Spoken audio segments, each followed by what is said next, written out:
kuko iyo utangiye kuramya Imana bizana Imana hagati mu rugamba rwawe.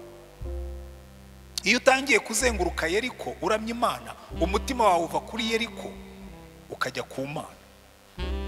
Noneho umutima wawe wajya ku Mana, Imana ikakubwira ngo ariko kare kose uru rugamba si urwawe. Niko yabwiye Yehoshafati, uru rugamba si urwawe, rumparire, iruhukire. Umva mwene data wicayemo hano, sinzi Yeriko zikuri imbere, sinzi abamowabu waguteye uko bangana, sinzi abamoni baje kubatabara, sinzi abisiye, ariko hari igihe Satani aguteza abamowabu n'abamoni n'abaseyiri bose, ukabona mu gitondo nyirinzu yaje, watangira kuvuga ukabona umwana ararwaye ugiye mu bitaro, watangiye wajya kureba ugasanga mitiweli yarashize, wajya kureba ubu byagenze bite. Abamoni n'abamowabu n'abaseyiri bose bakaguhagarara imbere.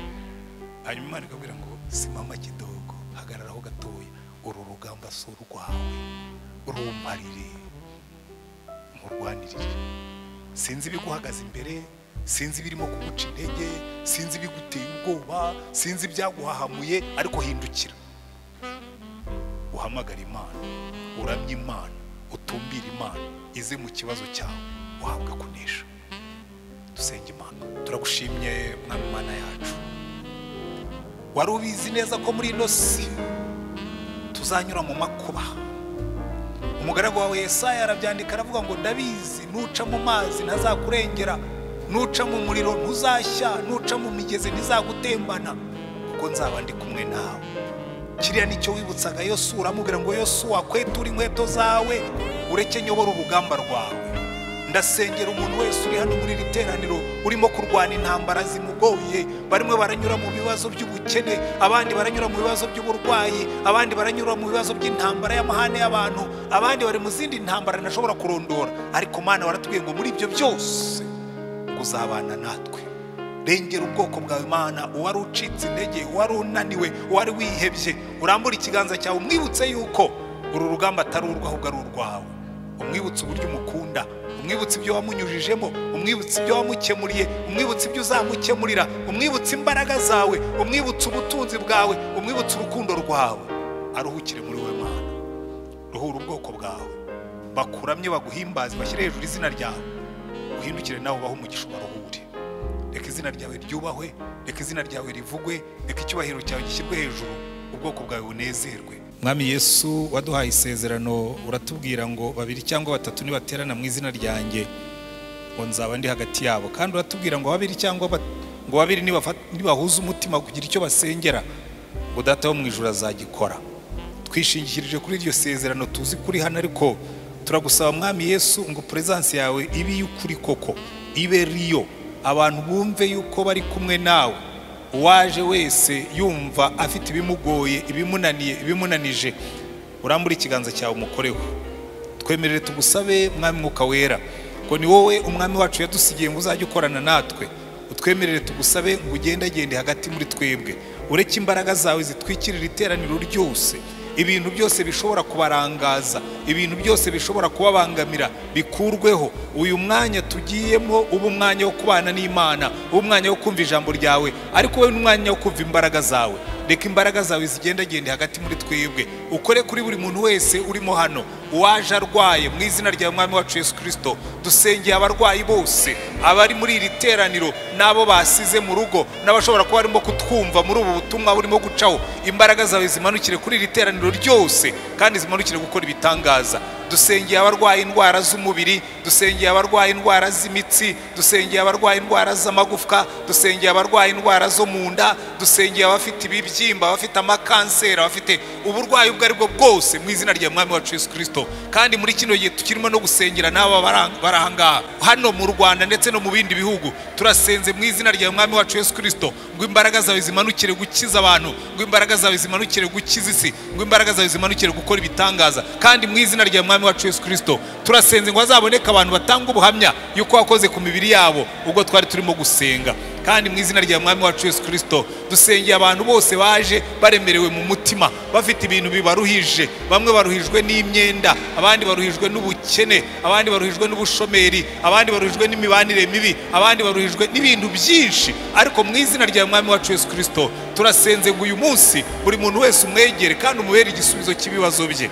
kandi mu izina rya mwami wacu Yesu Kristo dusengeye abaje baremerewe n'ibyaha, bamwe baremerewe n'ubusinzi bwabananiye kubuvamo, abandi baremerewe n'ubusambanyi bananiwe kubwihana, abandi baremerewe n'amashyari, abandi baremerewe n'inzangano, abandi baremerewe n'ubwihebe. Mu izina rya mwami wacu Yesu Kristo turasenze ngo iyo migozi yose y'umwanzi icibwe mu buzima bwabo, kandi imbaraga zawe zimanukire kubabohora, imbaraga zawe zimanukire kubakiza, imbaraga zawe zimanukire kubakomeza. Kandi mu izina rya mwami wacu Yesu Kristo turasengera abakristo bose turi hano, imbaraga zawe zimanukire hagati muri twebwe, utwambike imbaraga z'umwuka, nitubwiriza ubutumwa abantu bakizwe, nitwigisha abantu bajye bahinduka, nidusenga ibintu bijye bihinduka, tubone imbaraga zawe zikora umurimo. Uhembura umurimo wawe muri no minsi Imana nkuko turimo kubyiga, uhembura umurimo wawe, uwutwereke uhembutse, uhembura itorero ryawe, uryambike imbaraga, kandi mu izina rya mwami wacu Yesu Kristo ubutwaye bugaragare muri twebwe. Umva gusenga dusengeye aha hantu, kumugisha ijambo ryawe tugiye kwiga, kumugisha twese tugiye kuryumva, kandi imbaraga zawe zikorere muri ryo, kugira ngo nkuko wabisezeranije ngo nzohereze ijambo ryanjye kugira ngo ribakize, rimanukire gukiza imitima, rimanukire gukora ku mibiri y'abantu, rimanukire gukora ku bugingo bwabo. Mu izina rya mwami wacu Yesu Kristo, amen, amen, amen. Rwose bimuzabigira umuco mu byakire. Buri muntu wese ureba umuntu kuri iruhande umwifuriza ibyiza, reba ukuri iruhande iburyo n'ibumoso n'inyuma, hanyuma ariko nawe nuko witekererezeho. Niba waje wumva unaniwe, kuko hari igihe umuntu aza kumva arananiwe pe. Niba waje urwaye, niba waje ufite ibikuremereye, iteka ryose nituze imbere y'Imana ujye wibuka kwitura imitwaro yawe, hanyuma kandi natwe twikorerana imitwaro. Amen. Ariko cyane cyane muri ino minsi iki cyumweru ku kwezi dufite inyigisho y'ububyutse, usenga Imana ngo nawe ihembure ubuzima bwawe. Haleluya. Nyankunda amagambo umugaragu w'Imana Habakuki yanditse, igitabo cy'umuhanuzi Habakuki igice cya 3 umurongo wacyo wa 2 uravuga ngo Uwiteka we hembura umurimo wawe, ngo muri iyi minsi ngo ujye uwunyereka uhembutse. Haleluya. Senga Imana ibwire ngo Mana hembura umurimo wawe kandi uhere kuri iki, hanyuma usengere ukuri iruhande, Imana imugirire neza. Uwaje arwaye wese ushyiremo, kugira ngo Mana ya masengesho ibyifuzo byanjye byose mbishyizemo, hanyuma dusenge Imana. Kandi mwige no kugira iyo presence y'Imana ujye uyumva. Hari umukozi w'Imana w'umuvugabutumwa, umuntu yigeze kumubaza ku mwuka wera, n'umugore witwaga Catherine Kuhlman, aramubwira ngo numva umwuka wera ari riyo kuri jewe kuruta kuri riyo iyo nkureba, kumva Imana iri reyere, iri riyo ifatika. Ko turaza kubibona cyangwa se tuzagenda tunabibona no muri iyi minsi, kugeza aho igihe uzumva koko uri kumwe n'Imana. Muri iyi minsi uwunyereke uhembutse. Ikindi niyo nibyo byaba bitarabayeho, ubundi biba byiza iyo buri muntu wese agize guhembuka, agize kubohoka, agize kuba mushya, buri gihe uhagora Imana irimo kuguhindurira. Kirero ni ikintu dukwiriye kwifuza. Umwanditsi wa Zaburi ya 85 yaravuze ngo Mana ngo ariko ngo ntiwahembura umurimo wawe, will you revive us again, ngo uze wongere uduhembure. Ndagira ngo buri muntu wese abitekereze, kandi buriya impamvu ibintu byinshi tutabibona nuko tutabisengera, kandi impamvu tutabisengera nuko nta umutwaro wabyo tugira. Ariko buriya uramutse ugenze muri uyu mujyi, nubwo turi muri iki gihe cya corona, buriya corona hari ibintu byiza yishe, ariko hari n'ibibi yagabanije. Bimwe mu bibi yagabanije ni abantu bagukangura mu gicuku barimo gusakuza mu muhanda, ntabakibaho. Niyo bagenda bacecetse, ngira ngo bavuga ati nitusakuza turarara muri stade tu, ntabwo yewe ndabizi kuko ntuye ku muhanda, imodoka zajyaga zitubuza gusinzira shwi, bigeza saa 1 ukumva nk'imwe nayo ifite pass, abandi bose bagiye kuryama. Ariko hari n'ibyiza yishe nyine, ibyo niyo tuma tuyisengera ngo iveho. Ariko nubwo abantu batakigenda mu gicuku nk'uko nguko, ntabwo bivuga ko bihannye. Umuntu ashobora kuryama mu nzu ari umunyabyaha, akaryama karakabyuka atinze ariko akiri umunyabyaha. Birakwiye ko dusenga ngo abantu bihane, birakwiye ko dusenga ngo abantu bakizwe, birakwiye ko dusenga ngo umurimo w'Imana uhembuke. turi muri uku kwezi rero dutekereza ku bubyutse. Uyu munsi inyigisho nayise ububyutse mu gihugu cy'indangare. Indangare buriya ntabwo abantu bajya babitekerezaho, ariko nimusubire muri kiriya gice cyo mu ngoma ya kabiri, ingoma ya kabiri ibice 34, tugiye kwiga ku gihugu cy'indangare. Indangare muraza guseka nimwumva ikintu cyanshekeje ntegura ubutumwa. Buriya hari igihe umuntu asoma Bibiliya, mpora mbibabwira, hari igihe umuntu asoma Bibiliya ntiyumva ukuntu ibyo bintu bishekeje. Ngira ngo muri bukubushize nababwiye ukuntu Eliya yari arimo gukwena abahanuzi ba Bayali, yabahaye intego, abaha igihinyuza, arababwira ati uyu munsi turamenya Imana nyamana iyo ariyo. Ntimwavuze ko Bayali ari imana y'ibicu, ikaba imana y'inkuba n'imirabyo, ngaho tuze kureba Imana imanura umuriro. Abaturage baravuga bati kabisa iyo match niyo Imana iri bumanura umuriro turayemera. Eliya arabihorera, aravuga ati kandi kugira ngo mubone ko Imana yanyu nta mana irimo, mbahaye inda ya bukuru, niba bari mwebwe mubanza. Erega barifata, ikimasa barakibaga bagishyira ku gicaniro, baratangira batera chorus, baratangira bahamagara Bayali, baratangira barahimbaza, baratangira barahendahenda, baratangira baringinga, batanga n'amashwi imwe ya Bayali. Bayali yanga gusubiza.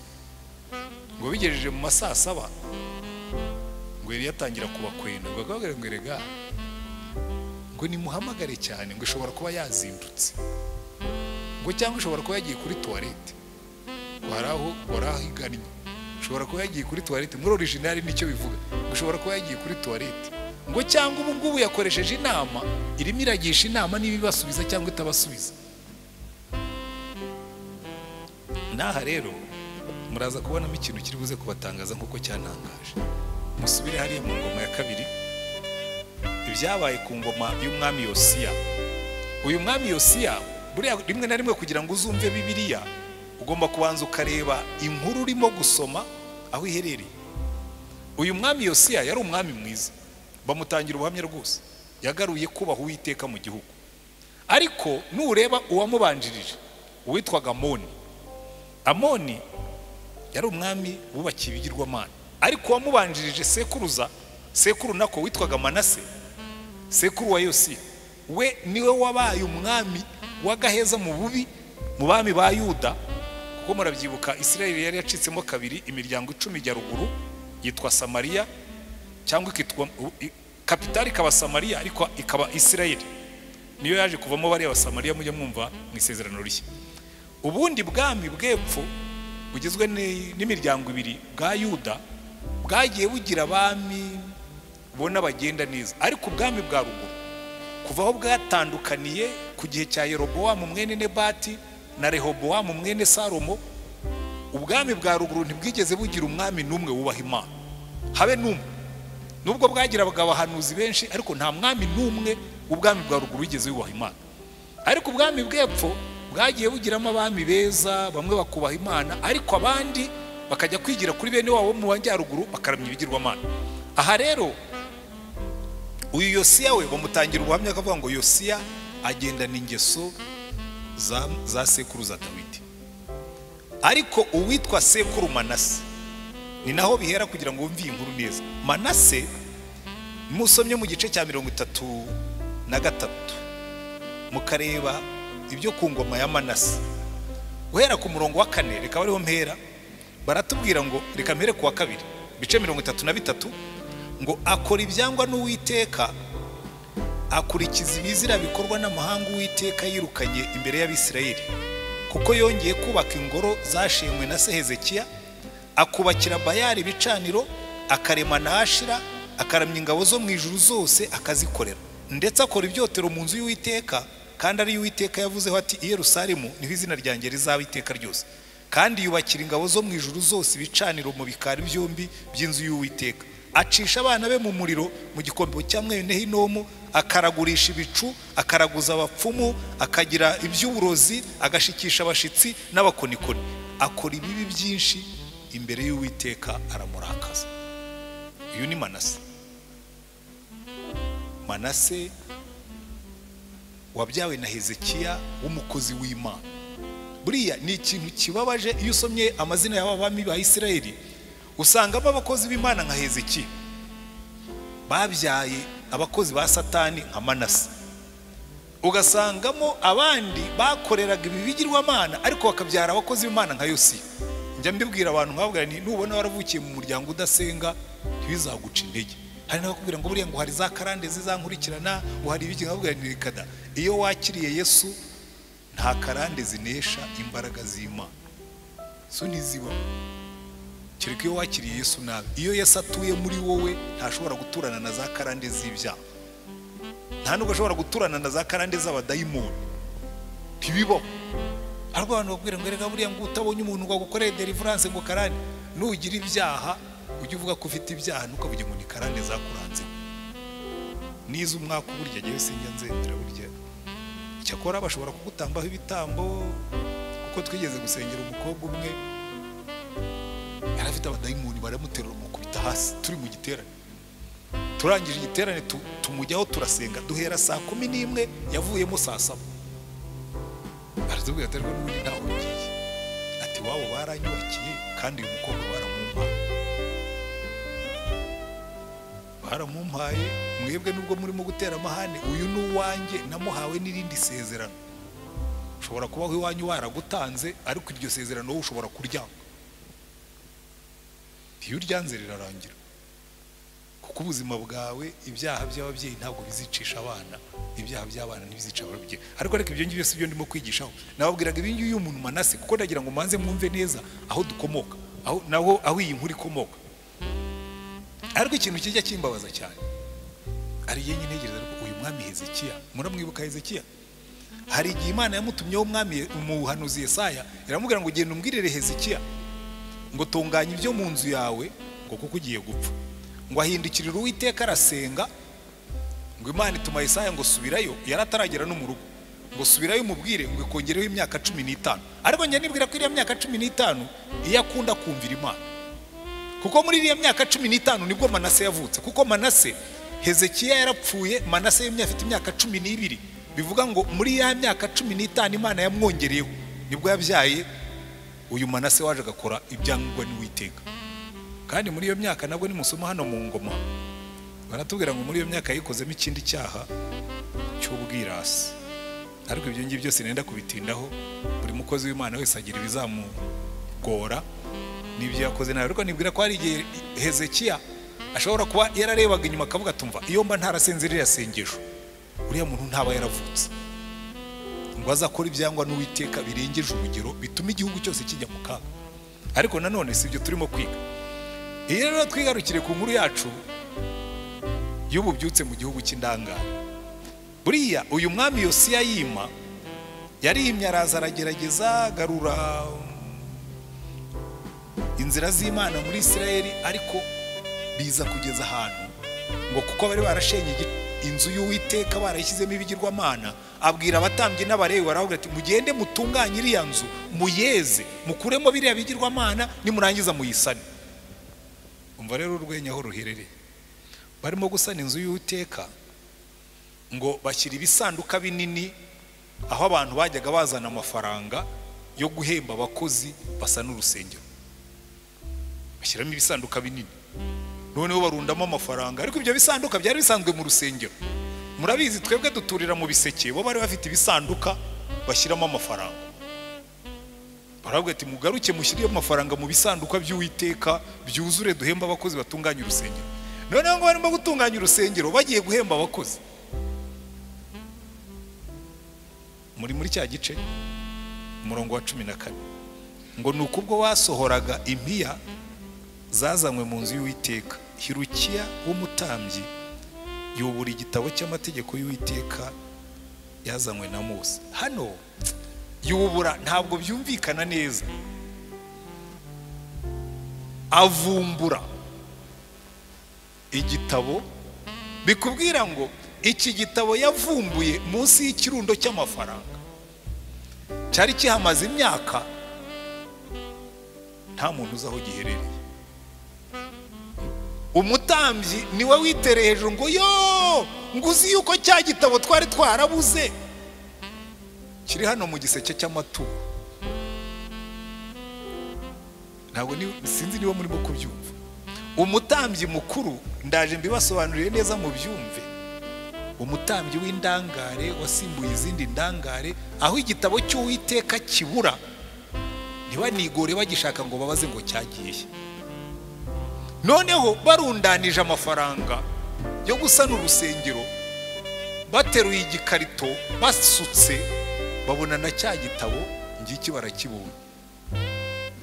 Hari inkuru nigeze gusoma ngo umukecuru yari afite ikibibiriya kinini yasomeragamo, kubera ko murabizi buryo uko tugenda dusaza n'amaso yacu aratugora. Hari za bibiriya nini bakorera abasaza n'abakecuru, ngira ngo bamwe murazizi.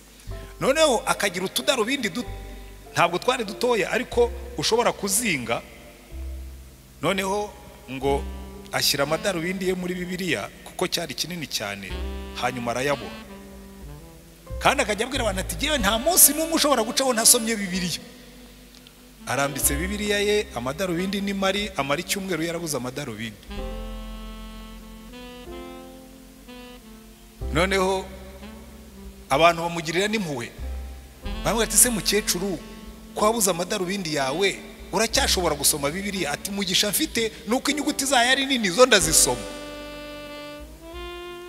Reka rero bamara icyumweru rwose barahangayitse ukuntu umukecuru atabasha gusoma bibiriya, ukuntu umukecuru rwose ababwira ati ikintu kimbabaza cyane nuko nsoma bibiriya bingoye. Reka azabwira umwana ati agiye gusenga ku cyumweru, ati nzanira ya bibiriya yanjye. Ayifunguye aramubwira ati nyogoko, atuzi ko ya madarubindi yawe burya wari warafungiye muri bibiriya? Kandi yabeshyaga abantu ngo buri munsi arayisoma. Buriya ntabwo mushobora kumva ibintu bimeze nko gukubitwa urushyi n'Imana, kubona umutambyi mukuru avumbura bibiriya mu gikarito cy'amaturo. Bikubwira ngo uyu muntu yari yararangaye, bigeze ahantu n'ijambo ry'Imana ritagihari. Bamara imyaka ntawe urisoma, bamara imyaka ntawe uryitayeho, bamara imyaka nta nubaza ngo ariko cya gitabo cyagiye hehe. Bikwereka ngo byari byarageze ahantu ijambo ry'Imana ribingume, byari byarageze ahantu none ijambo ry'Imana riribagirana, byari byarageze ahantu iyo ijambo ry'Imana ryibagiranye ibindi bisigaye byose birikora. Satani aba yabashoboye. Iyo mubona biriya byose byabagaho muri biriya bihe by'abariya bami bose bagenda basubira inyuma, bagwa beguka basubira inyuma bakongera bakabyuka, byaterwaga nuko ijambo ry'Imana ryari ryarabaye ingume. Ijambo ry'Imana nta ryari rihari, bari bararangariye mu bindi, ijambo ry'Imana bararireka. Reka mbabwire bene data, yewe njya mbona abahanuzi, buriya abahanuzi uretse abaza kukubwira ngo ugiye kugira accident cyangwa ugiye kugira iki, kandi ibyo akenshi nta n'icyo bikoraho. Abahanuzi ibintu byinshi bahanura, hari n'abaza bakambwira ngo ariko ibyo ngibyo nta buhanuzi burimo. Jewe bibiriya yanjye yarabimbwiye. Kuza ukambwira ngo igihugu cyuzuye ibyaha, cyo ntabwo ari ubuhanuzi. Kiri kudasoma bibiriya ngo amenye iby'Imana ikunda n'iby'Imana yanga.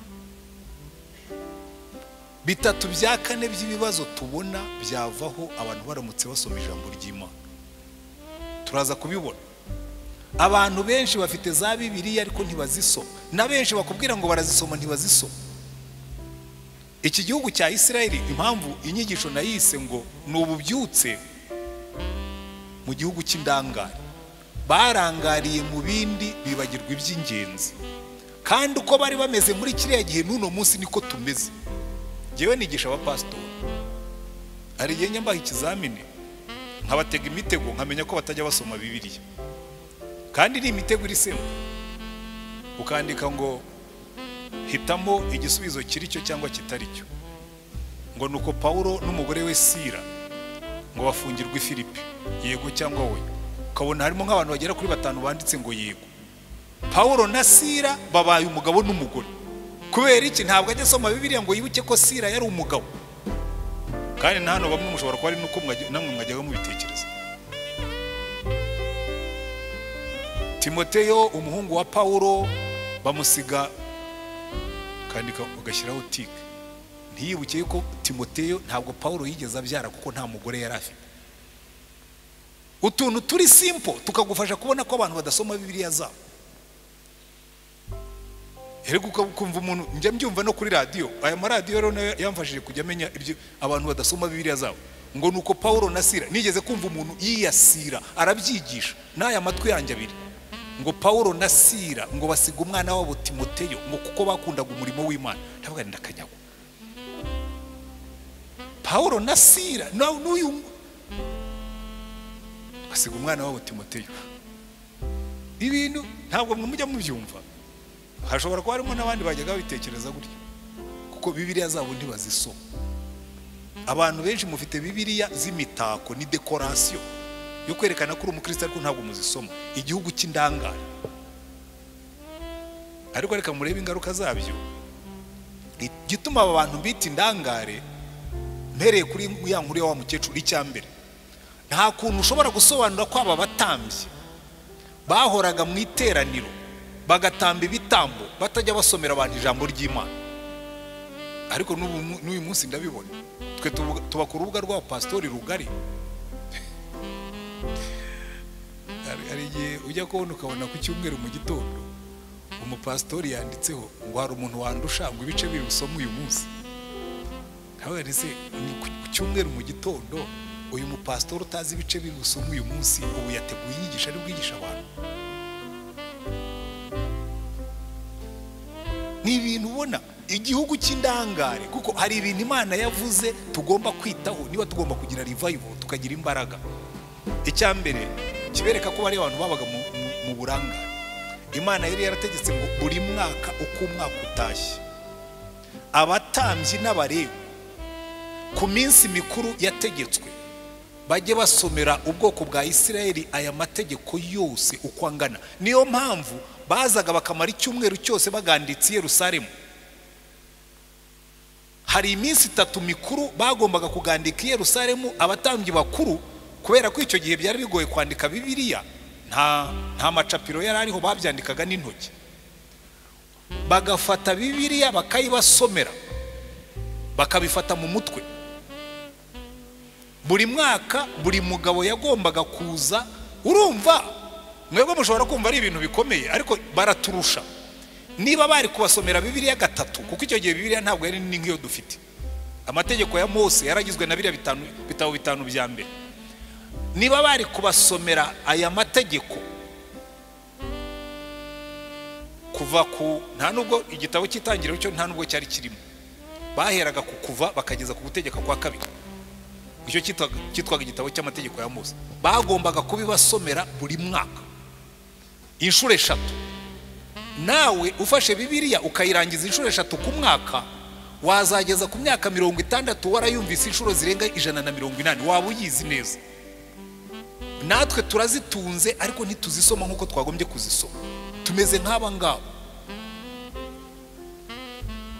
Ikindi cya kabiri, buri muntu wese, reka tujya mu gutegeka kwa kabiri kuko niho Mose yabisobanuye byose. Niyo mpamvu babyita igitabo cy'isubira amategeko cyangwa impine y'amategeko. Gutegeka kwa kabiri, buri mugabo wese, yenganze mbanze mbakoresha ikizamini ndebe abagabo murimo hano mufite ingo, wave your hands, muzamura ibiganza mu pepere. Abagabo rwose nyabagabo twese abafite mu pepere n'ukuboko kw'imoso n'impeta zanyu ndebe ko zigihari. Bamwe bazikuyemo kugira ngo bagaragare ari abajene, cyangwa barazitaye kubera uburangare. Ubyutse mu isi mushake impeta zanyu nazo muzisubizemo, abantu bajye mumenye ko mufite abagore. Buri mugabo wese yarategetswe, umva uko bavuga, gutegeka kwa kabiri ibice 6. Ibi byakorwaga n'abagabo. Abagore burya sinzi impamvu bari barabasoneye. Niyo bazamukaga Yerusalemu kujya kumva aya mategeko, hagendaga abagabo, abagore bagasigara ku rugo. Niyo mpamvu ba Paulo bajya bavuga ngo abagore bajye bicara bumva icyo abagabo bababwira, nuko babaga bagiye mu materaniro. Ariko noneho hasigaye haza abagore. Wenda niyo mpamvu ibintu byanazambye. Hasigaye haza abagore bakisigarira mu rugo. Kandi buriya kugira ngo umugore azabwire umugabo ati Imana yavuze biragorana. Mumva umurongo wa 6 w'igice cya 6 mu gutegeka kwa kabiri. Aya mategeko ngutegeka uyu munsi ahore ku mutima wawe. Ujye ugira umwete wo kuyigisha abana bawe. Ujye uyavuga wicaye mu nzu yawe, nuko ugenda mu nzira, nuko uryamye, nuko ubyutse. Uyahambire ku kuboko kwawe kubera ikimenyetso, uyashyire mu ruhanga rwawe hagati y'amaso yawe, uyandike ku nkomanizo z'inzu yawe no ku byugarira byawe. Urumva aya mategeko buri mu Isirayeli wese buri mugabo wese ufite urugo yagombaga kuyashyira ahantu haboneka hose akanayigisha n'abana be abigambiriye. Nimumbwire ukuntu igitabo cy'amategeko abatambyi bakibuze bagombaga kugisomera abantu bose. Nimumbwire ukuntu abaturage batababwiye bati cya gitabo kiri hehe ko mudaheruka kukidusomera. Nimumbwire ukuntu bagisomeraga abana babo nabo batagisomewe. Indangare gusa.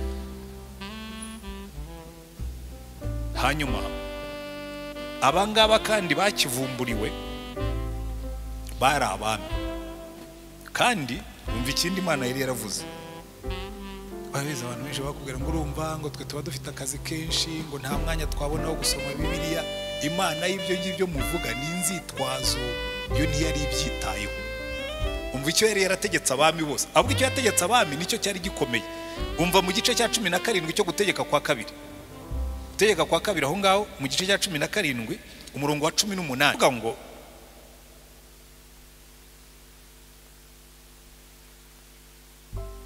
mwahageze ngo kandi namara kwima ingoma ye aziyandikire aya mategeko mu gitabo ayakuye mu gifitwe n'abatambyi b'Abalewi.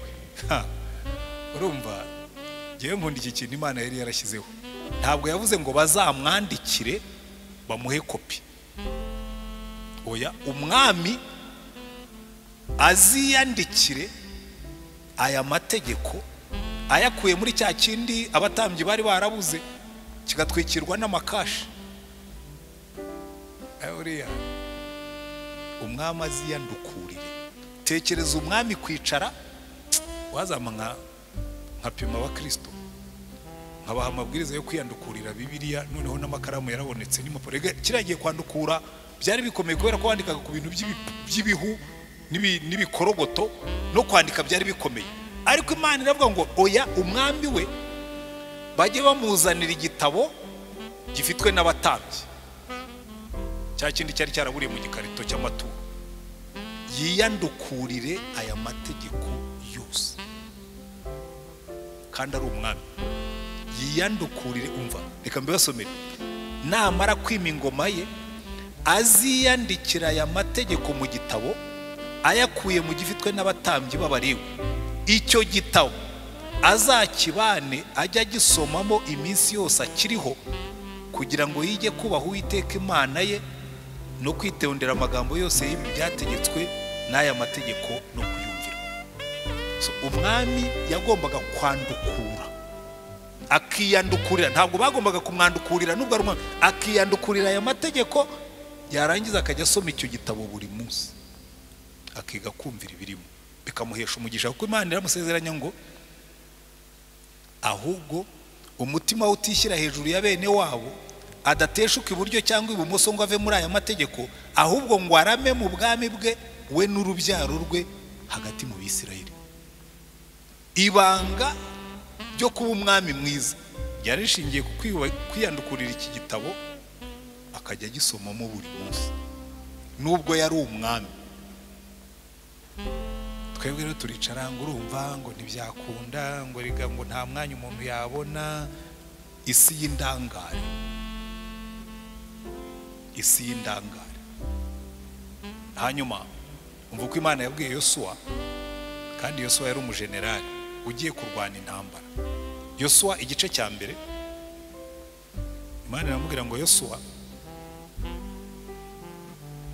niwe wabaye umuyobozi wa mbere wa Isirayeli nyuma ya Mose. Igice cya mbere umurongo wa 7 ngo icyakora ukomere ushikame cyane kugira ngo witondere amategeko yose umugaragu wanjye Mose yagutegetse, ntuzayateshe uciye iburyo cyangwa ibumoso, kugira ngo bashishwe byose aho uzajya hose. Ibiri muri iki gitabo cy'amategeko ntukarorere kubihamisha akanwa kawe, ahubwo ujye ubitekereza ku manywa na nijoro, kugira ngo ubone uko ukurikiza ibyanditswemo byose. Niho uzahirwa mu nzira zawe ukabashishwa byose.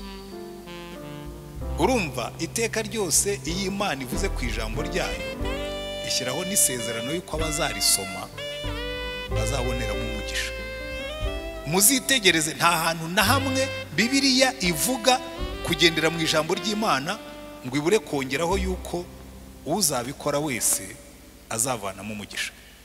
Zaburi ya mbere iravuga ngo hahirwa umuntu utajya mu nama y'ababi, ntahagarare mu nzira y'abanyabyaha, ntiyicarane n'abakobanyi. Ngo uwo nguwo igihe abandi bari mu bukobanyi, ngo we icyo yishimira, ngo amategeko y'Uwiteka niyo yishimira, ngo amategeko y'Uwiteka niyo yibwira ku manywa na nijoro. Ngo uwo nguwo ngo azahwana n'igiti cyatewe ku mugezi, ngo ibibabi byacyo ntibyuma, ngo cyera imbuto zacyo mu gihe cyacyo, ngo kandi ibyo azakora byose bizamubera byiza. Haleluya. Revival by the word, ububyutse guhemburwa n'ijambo ry'Imana. Na Yesu yarabivuze. Aya masezerano agaruka no kuri twebwe muri Yohana igice cya 14 umurongo wa 20 n'uwa 21. Aravuga ngo umuntu nankunda azitondere ijambo ryanjye, ngo kandi umuntu nankunda akitondera ijambo ryanjye, ngo na data azamukunda, ngo nanjye nzamukunda, ngo mwiyereke, ngo tuza aho ari tubane nawe.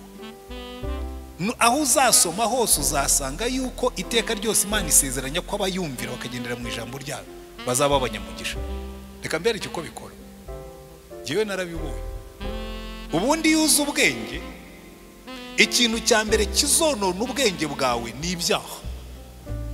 Niganye n'abanyeshuri b'abahanga kwiga kuri universite, hari umuhungu yari umuhanga muri fizike na mate, yaranywaga agaheza, kuwa gatandatu akagenda akanywa, ku cyumweru agataha nimugoroba, kandi kuwa mbere hari ikizamini. Bakamuterura literally bakamwicaza ku ntebe, agakora ikizamini akabona 16 kuri 20. Iyi imagine uwo munyeshuri iyaba atanywa. Ariko icyo nenda kubabwira nuko nabyo ntacyo byamumariye kurangiza lisansi uri umusinzi. Ubundi icyo ukora wicwa n'inzoga, yishwe na sida. Ushobora kuba uri umucuruzi ufite ubwenge ugakora ukunguka, kandi muzarebe kenshi niko bigenda. Umuntu agatangira uri hamwe n'umugore wawe mwirya mukimara, akiyuha kuya nawe ukiyuha kundi, akandi ubutunzi bwamara kugwira utari kugewe ugakora nka bya bindi Rugamba yaririmbye ngo nashatse umugore narutaga, none arashaje je nkibyiruka, nzashaka umutoya mu muharike numvira iryo raha. Wowe umuntu wamushatse umuruta none arashaje, wowe ukibyiruka ubyirutse ujyaye, ubyirutse ubyiruwe n'iki? Ariko uzarebe iyo umuntu amaze kubona kashi bambe niko bigenda. Jewe ure sinzi ikintu indangare ziri muri iyi si. Uzi ko umusaza umeze nkanjye ufite imvi zigaragara nk'izi zanjye, aragenda agafata inkumi y'imyaka 18 akayirimbira mitoma yuzuyemo ibinyoma gusa, ukajya umubwira zose ntabwo na kuriya muntu ashaje, ngo ariko rwose ngo nuko utamuzi, uyu muri ruhanda magaciro aguha kahe. Ni nk'ako umuntu aha shikarete, nanjye ndayigura shikarete ze sinyigura, narangiza nkayirya, namara kuyirya nkajugunya agapira. Indangare izo zombi ni indangare, ari uwo musaza ni indangare, ari n'uwo ariko harimo abakobwa muri kino gihe rero abajya bakurikira kuri za YouTube, harimo bamwe bazi ibyo barimo rwose. Hari umusireyi queen numvaga, sabo bita basireyi queen, abashimusi sireyi queen rwose arimo kuvuga ati jewe ndatoranya, ati jewe n'igibirika kandi bitubutse. Rero ikintu cyo gisaza kikaza bakagisereyinga kibwira ngo ni ngo indangare. Buri ikintu ijambo ry'Imana rimara rikwereka igikwiriye n'ikidakwiriye, ukamenya ngo ibisimbi ikora kuko ntibikwiranye n'uwo ndiwe rwose. Niyo mpamvu Imana yavuga ngo nimwiga kugendera mu ijambo ryanjye ibyo muzakora byose bizabahira. Ariko si ibyo byonyine, ibyo bitubuza kujya muri negative, ariko bikatubwira n'ibiri bizima tugomba gukora. Buriya ntushobora kumva ukuntu jewe ndakazwa n'abakristo, abanebwe b'abakristo, indangare z'abakristo. Ijambo ry'Imana rirakubwira ngo wowe mu Kristo ibyo uzakora byose ujye ubikora nk'ukorera shobuja wo mu ijuru, ugakorera umuhinduka mwibaka kwirukana ugasubira mu bushomeri. Nta nubwo Imana izaguhera umugisha mu bujura, njya numva abantu bavuga ngo iyo utibye umuhinde ntukira. Ntabwo uzigera ukizwa n'ubujura. Ntabwo Imana izaguha umugisha uri umujura. Ariko nukiranuka ugakora, Imana iteka ryose iravuga ngo nzaha umugisha imirimo y'amaboko yanyu. Ariko ugasanga abantu baraho badedeje akaguru ngo Yesu ngo yaratubwiye ngo azadukiza. Azagukiza tudakora.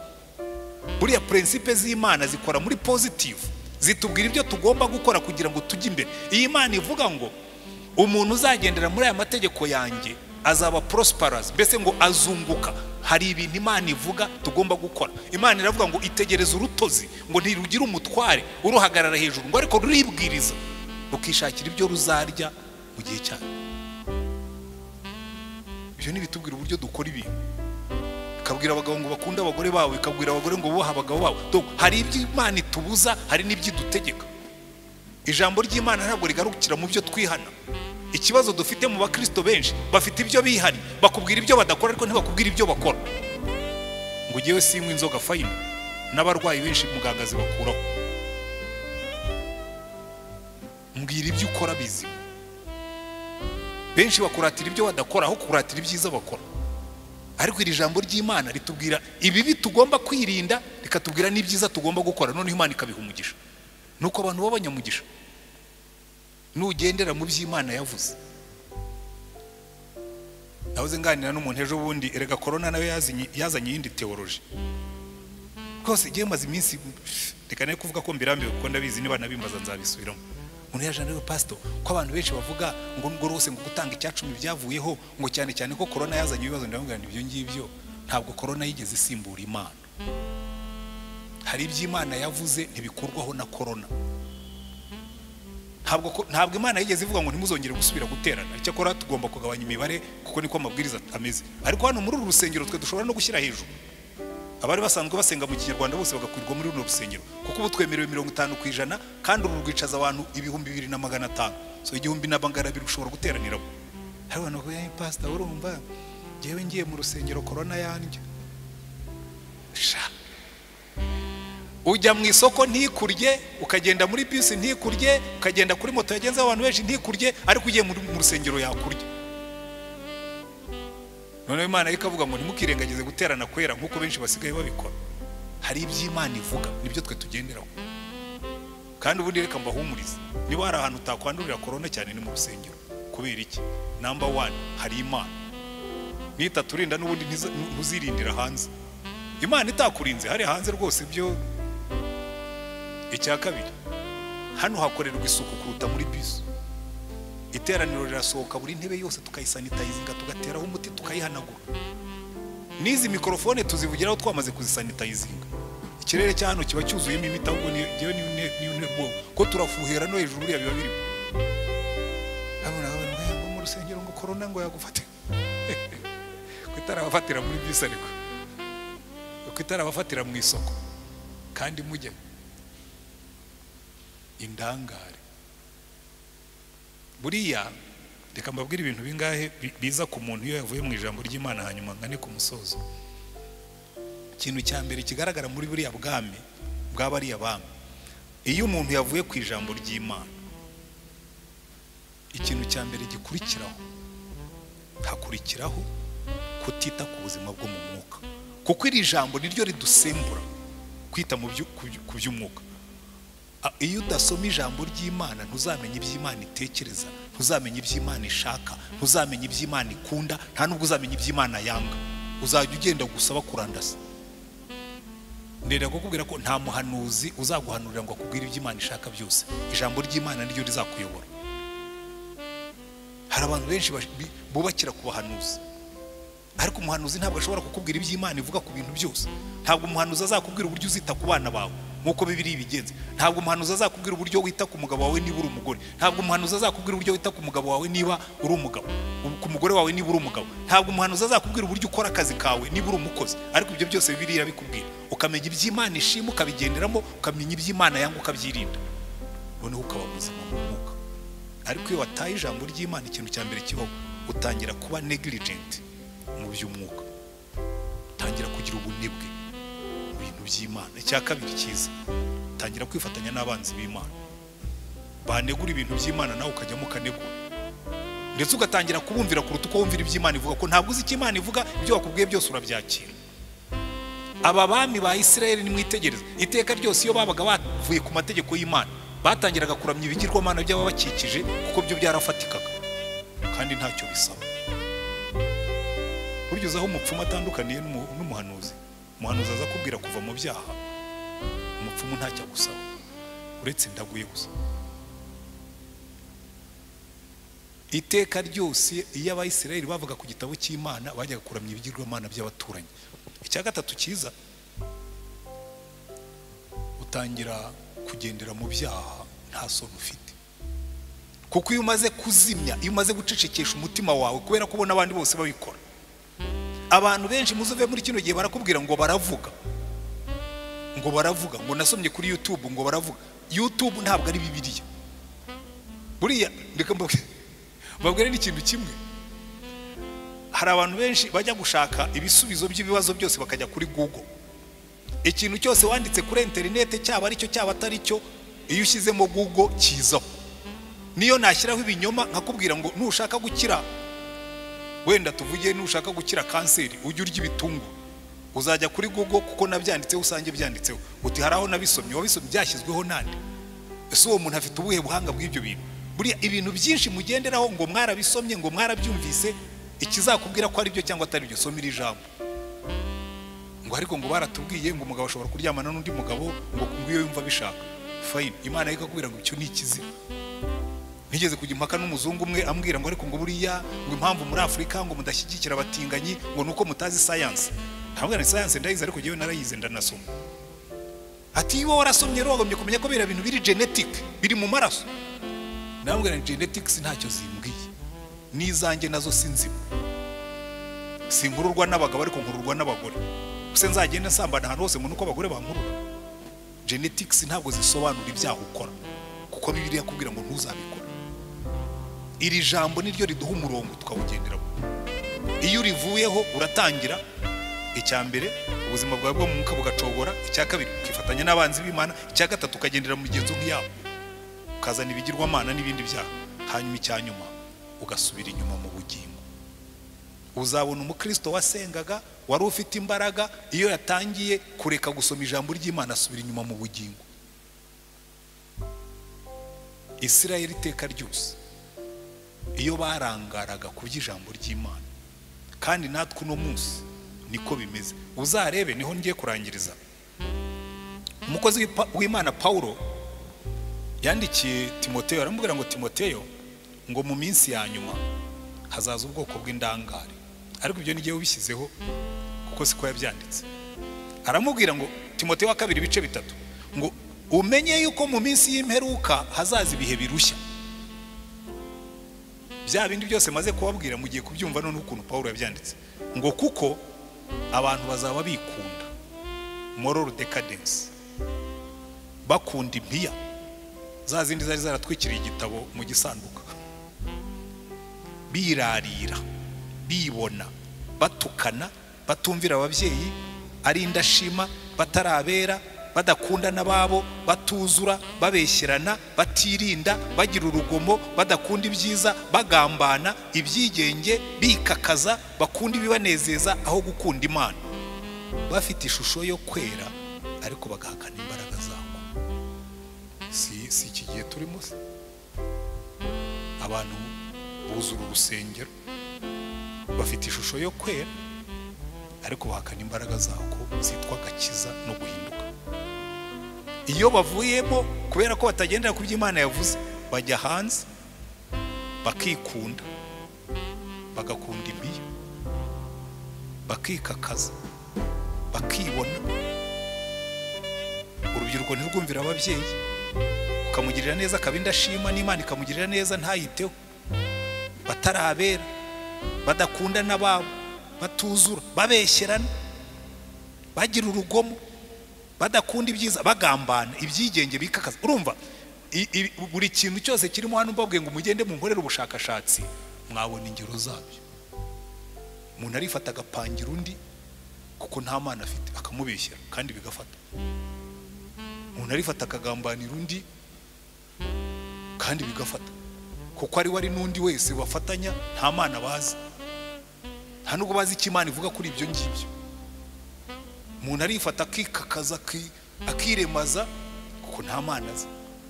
Noneho ariko mvuko Pawulo abikosora avuga ngo ariko weho muntu w'Imana, umurongo wa 10 w'icyo gice, ariko weho wakurikije neza inyigisho zanjye n'ingeso zanjye n'imigambi no kwizera no kwiyumanganya n'urukundo no kwihangana no kurenganywa kenshi no kubabazwa kenshi.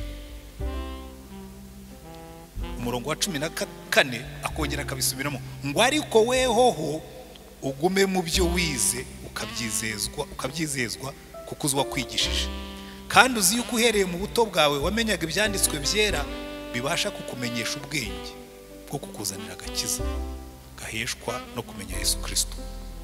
Ibyanditswe byera byose byahumetswe n'Imana kandi bigira umumaro. Akarondora ibyo bigiramo umumaro.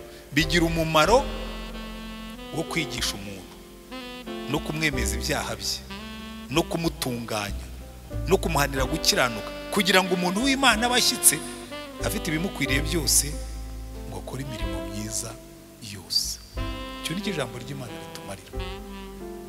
Icya mbere rikwemeza ibyaha byawe, ryarangiza rikaguhanira gukiranuka, ryarangiza rikagutunganya ukabireka, ryarangiza rikakubwira ibyo ukwiriye gukora ngo ukore imirimo myiza yose, noneho ukajya uhagarara uri umuntu w'Imana wuzuye muzima.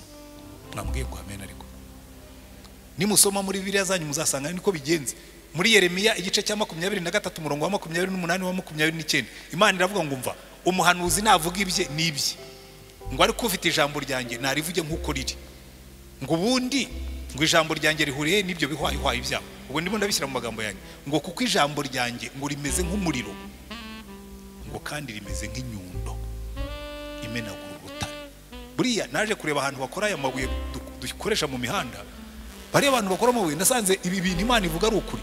Baragenda bagacana ku kintu cy'ikibuye nk'iki, barangiza bagakubitaho ikintu ukabona kirasaduka. Imana iravuga ngo ijambo ryanjye rifite imbaraga, ishobora gusatagura n'ibyari bikomeye bigahinduka. Hanyuma kandi yarangiza muri Yesaya 55 umurongo wa 10 na 11 akavuga ngo uko imvura igwa ikameza imyaka, ngo niko n'ijambo ryanjye rizamera, ngo ntirizagenda ubusa. None bene data, uyu munsi ndashaka kubabaza, muri ino si indangare turimo, muri kino kinyejana cy'uburangare, abantu benshi bahugiye muri byinshi, muri biriya byose twagiye tuvuga. Bahugiye mu maraha y'isi, bahugiye mu gushaka ubutunzi, bahugiye mu gushaka ibyiringiro nako ibyubahiro, ariko iri jambo ry'Imana ryagiye munsi y'ibyo byose. Nk'uko bariya batambyi bari bameze, bavumbuye ijambo ry'Imana munsi y'igikarito cy'amaturo. Erega muzumve natwe byaradufashe. Hari igihe ugenda ugasanga pastori yigisha amaturo kuruta uko yigisha Yesu. Mutange murebe ngo Imana irabaho umugisha, sinya sheke ya miliyoni musengera ubone umugisha. Iyi migisha duhora tubabwira twahindutse ibwiriza ry'umugisha. Abantu basigaye bahiga umugisha, bari mu burangare gusa, aho gushaka Yesu n'ijambo rye. Turi mu migisha. Ariko ikibabaje nuko n'ubundi iyo migisha twari dusanzwe tuzayihabwa. Pawulo yandikiye Timoteyo aramubwira ngo akagakiza tubwiriza kagira umumaro muri ubu buzima no mu buzaza naho. Hari abantu bazabona imigisha ya hano ku isi, ariko bibagirwe ko hari niyo mu buzaza naho. Iri jambo niryo riduha icyerekezo. None reka mbahe challenge, reka mbahe igihinyuza, reka mbahe intego. Ugiye kwihana ugaruke muri iri jambo rituremo, uribonere umwanya, urigendereho, uryumvire. Ndenda kubabwira mu minsi iri imbere turi hafi kubikora mu matorero shingiro, tukareba uburyo tugiye kurivayivinga gusoma ijambo ry'Imana hagati muri twebwe, umuntu akagira umwanya w'ijambo. Narabibaze, ngewe maze gusoma Bibiliya inshuro zirenze 40 nyirangiza. Iyo usomye Bibiliya iminota 15 gusa ku munsi, umwaka urangira uyirangije inshuro imwe. Iminota 15 ninde utayibona? Ufashe pause uga 15, mbere yo kuryama 15, mu gitondo ubyutse ukiha 15 ukayongeraho. Ibyo ukora byose wabikora. Niba ugenda muri bus ukicara uyisome 15, uzavuye Remera ujye kugera mu mujyi 15 warangije. ariko dusubire ku ijambo ry'Imana, tube bazima kubw'ijambo, tube revived kubw'ijambo. Imana ibahe umugisha. Ubyutse mu gihugu cy'indani dusenge Imana, hanyuma kandi niba wumvise ijambo ry'Imana rikora ku mutima wawe rikubwira ngo hari ibyo ukwiriye guhindura, uzajya mubona rimwe rimwe mubwira ngo uzamure ikiganza ubwira Imana ngo Mana nzamuye ikiganza kuko mfashe umugambi wo gusubira ku ijambo, hanyuma muzarebe ibisigaye Yesu azabyikorera. Dusenge Imana. Turagushimye Mwami Mana yacu, turi imbere yawe uyu munsi tumaze kumva uburangare buri mu isi n'ubwabayeho mu batubanjirije, ariko turasenga ngo uhembure umurimo wawe muri twe, uhembure inzara n'inyota byo gusoma ijambo ryawe, kugira ngo niturijyamo tumenye ubushake bwawe tubugenderemo, nawe uduhe umugisha. Urebe iri teraniro riri aha ngaha, urebe n'abandi badukurikira a distance, aho hose watanga umugisha kandi uhembure umurimo wawe, tuvane mu burangare, uhembure umurimo wawe muri twe, uduhe umugisha natwe tuwuhesha abandi, mu izina rya Mwami wacu Yesu Kristo, amen. Kwiga kugenda nk'abana b'Imana, kurera abakristo bagakura nk'abana b'Imana, amen. Iki rero uyu munsi muri uku kwezi nako turibanda kuri iyo nshingano ya mbere cyangwa kuri iyo ntego ya mbere yo kuramya Imana. Ku cyumweru gishize twarebye Dawidi nk'umwami w'icyitegererezo mu kuramya Imana, twahise umwami ubyinira Imana, yibukagaho Imana yamukuye akabyinira Imana. Uyu munsi turareba indi nyigisho zitwa imbaraga zo kuramya Imana, imbaraga zo kuramya Imana cyangwa ubutsinzi buva mu kuramya Imana. Mugaruke handi muri Yosuwa igice cya 6 no muri Luka igice cya 5. Sinzi ukuntu niba ari ugusaza, niba ari kubera ko nanditse Yosuwa 6 ngiye kwandika nandika na Luka 6 aho kwandika Luka 5, ariko undi ni Luka 5. Yesu ayirobesha amafi menshi, Petero yamutije ubwato, turaza kubigarukaho nituhagera, ariko uyu munsi turibanda cyane kuri Yosuwa n'imbaraga zo kuramya Imana. Iyi nkuru ya Yosuwa twasomye mu gice cya 6 atsinda Yeriko, ni ikigero cyiza, ni icyitegererezo cyiza cy'imbaraga ziva mu kuramya Imana. Ariko buriya kugira ngo iyi nkuru yumve neza ugomba gusubira inyuma ukajya mu gice cya 5 guhera ku murongo wacyo wa 13.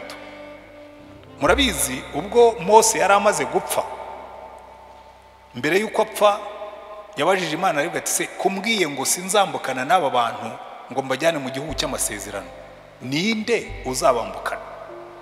Imana iramubwira ngo genda urambike ibiganza kuri Yosuwa mwene Nuni, kuko ari we natoranije kugira ngo ayobore ubu bwoko abuheshe igihugu cy'amasezerano. Noneho iyo usomye mu gice cya 5 ku murongo wacyo wa 13 baratubwira ngo umudugudu wa mbere batungukiyeho bagombaga kurwana nawo, umudugudu munini ufite inkike ndende witwa Yeriko. Yosuwa yabanje kohereza y'abatasi ngo bajye kureba ukuntu Yeriko imeze, ukuntu iteye, hanyuma nawe ubwe aragenda yigira hafi ya Yeriko ngo ayirebe neza. Hagati yabo na Yeriko bari baganditse igirugari, hagati yabo na Yeriko bari bamaze kwambuka, ariko hagati yabo na Yeriko hari hakirimo intera. Noneho Yosuwa arayegera, ariko ari hanze, arayegera ngo arebe uko iteye, yige amastrategy yaho bakuririra, wenda naho bacukura, naho bazatera baturutse. Baratubwira kuri uwo murongo wa 13 ngo nuko Yosuwa yegereye Yeriko yubura amaso abona umuntu uhagaze amwerekeye afite inkota mu ntoki. So Yosuwa yegereye Yeriko ngo ayitate, aturutse inyuma abona imbere ye hahagaze umuntu ufite inkota. Noneho Yosuwa nk'umusirikare, Yosuwa aramenyere kurwana, n'ubundi intambara zose zo mu butayu ntabwo zarwanwaga na Mose, nubwo nawe yarazi kurwana, zarwanagwa na Yosuwa. Afata inkota ye aramwegera amubwira ati ndashaka kukubaza ikibazo wa mugabo, ndabona ufite inkota. Umva uko yamubajije, ngo Yosuwa aramwegera, nubwo afite inkota, burya abantu b'abasirikare yo aravuga ati okay fine, urugamba ku rugamba, niba ufite inkota nanjye mfite indi, akuramo iyo aramwegera aramubaza, mbese uri uwo mu bacu cyangwa uri uwo mu babisha bacu? ko mbona uhagaze n'inkota, uri uwo mu bacu, uri mu basirikare banjye cyangwa uri uwo mu babisha bacu? Igisubizo marayika yamuhaye nako ntituramenya ko ari marayika, ni umuntu umuhagaze imbere afite inkota. Undi aramusubiza ati oya. Oya se ubwo unshubije iki? Uri uwo mu bacu? Oya. Uri uwo mu banzi bacu? Oya. Noneho uri iki? Aramubwira ngo oya, ahubwo nje nonaha kubera ingabo z'Uwiteka umugabo. So giye nje kuyobora ingabo z'Uwiteka. Umva rero kumvirana kwa Yesu. Ngo Yesu yikubita hasi yubamye, aramuramya, aramubaza ati mutware, jewe umugaragu wawe untegetse iki? Ko ari gihe wari umutware w'izi ngabo, none ukaba unyambuye ranka yanjye, untegetse iki? Umva icyakurikiyeho, kuko niho dutangiye kwiga amasomo yo kuramya kunesha. Umugaba w'ingabo z'Uwiteka abwira Yesu ati kwetura inkweto mu birenge byawe, kuko aho uhagaze harahera. Yesu abigenza atyo. Iki rero ndagira ngo turebe amahame 4 yo kuramya Imana kunesha. Amahame 4 yo kuramya Imana kunesha, nk'uko Yosuwa yabyigishijwe na marayika. Kuko nk'uko babidusomeye, Yosuwa yakurikije amabwiriza yose atsinda Yeriko, ariko amabwiriza ntabwo atangirira mu gice cya 6, atangirira mu gice cya 5. Kuko marayika yarabanje aramubwira ati okay, mbere yuko nkuha amabwiriza yo kurwana urugamba, hari ikintu ugomba kubanza gukora, kuramo izo nkweto zawe. Mu yandi magambo, burya iyo ufashe umuntu, uzarebe hari igihe abapolisi bafata umuntu, ariko ntabwo nkibibona cyane. Nabibonaga cyane muri 1994, intambara yo guhagarika jenoside irangiye. Hari igihe abasirikare babaga barimo gucunga umutekano, cyane cyane nko mu majyaruguru harimo intambara y'abacengezi.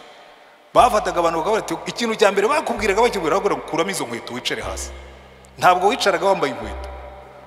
Burya umuntu ukubwira ngo kuramo inkweto wicare hasi, mu magambo make ngo kubwira ngo rwose wacishijwe bugufi, nta kintu uri cyo, kuramo izo nkweto uzifate mu ntoki. Yosuwa generali wari ufite inkota mu ntoki, ingabo ze zimuri inyuma, by the way, ingabo ze zimuri inyuma, ahagaze imbere ya marayika amucishije bugufi, kuramo izo nkweto. Mu magambo make, ubu ngubu ndagufite, kuramo izo nkweto. Noneho ngo Yosuwa kuramo inkweto, ngo yubarara hasi, kuko baratubwira ngo Yosuwa kuramo inkweto, ngo nuko umugabo kwetura inkweto za mirenge kwa uhagaze harahera. Ariko hejuru ari ngo Yosuwa yikubita hasi yubamye, aramuramya. So yarapfukamye aramuramya, aravuga ati ntabwo urarangiza, kuramo inkweto. Humble yourself.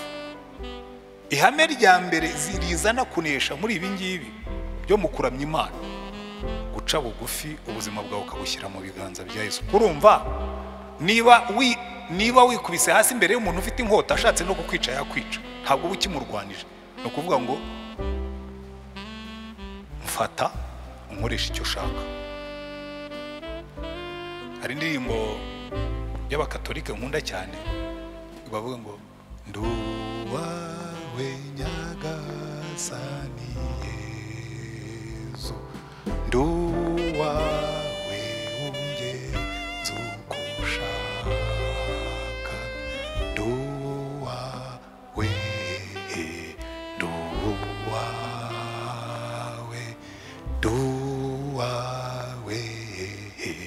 nduwawe, nduwawe.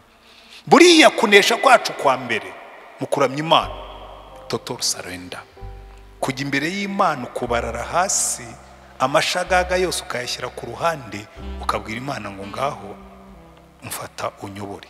Kuko niko kuramya Imana gukomeye, nukwemera ko Imana ariyo nyiri ubutware, nukwemera ko Imana ariyo nyiri ubushobozi, nukwemera ko Imana ariyo nyiri imbaraga. You surrender, ubuzima bwawe ukabwegurira Imana. Haleluya. Iryo ni ryo bwiriza rya mbere marayika yahaye Yosuwa, iryo ni ryo bwiriza rya mbere ryo kunesha Yosuwa yakiriye. Kandi iryo ni ryo bwiriza rya mbere natwe rizaduha kunesha mu buzima. Kuko nimubitekereza neza murahita mwumva imbaraga zirimo. Ubundi kera mu Rwanda umuntu w'imbaraga nkeya w'umukene yashaka gukomera akamuhakwaho, kuko burya ubuhake ntabwo yari aferi yo kuguha inka gusa, yaguhaga n'uburinzi.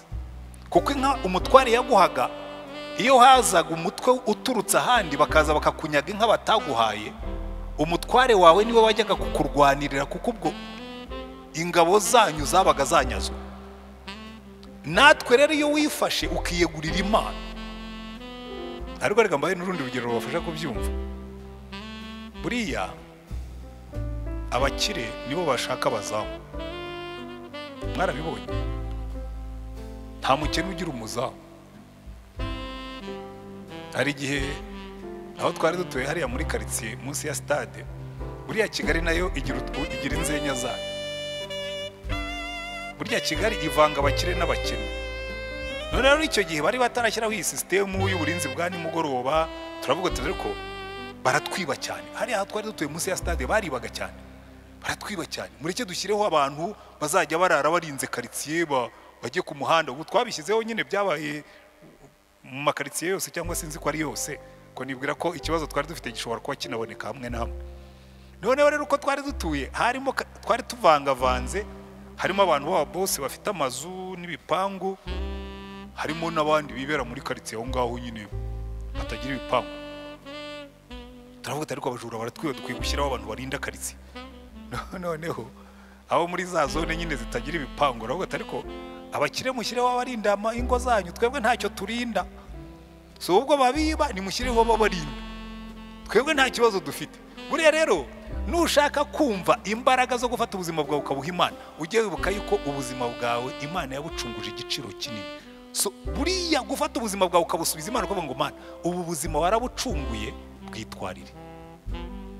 Iyo wafashe ubuzima bwawe ukabuha Imana, ubwo Imana yishingira kuburinda, yishingira kukuneshereza. Mwambwiye ngo amen. Ariko gusa ikibazo cy'abakristo tugira, dukunda kwirwanirira. Naha Yesu nicyo yaraje gukora, kuhema inkota aramubwira toke fine, fight to fight, ni intambara ku ntambara turwane. Ariko aramubwira ati umva, cisha make, sinje kurwana nawe, ntabwo ndi mu butegeka, sinje no makugwanya, ahubwo nje kubera umugaba ingabo z'Uwiteka. Iki kidusobanurira iki?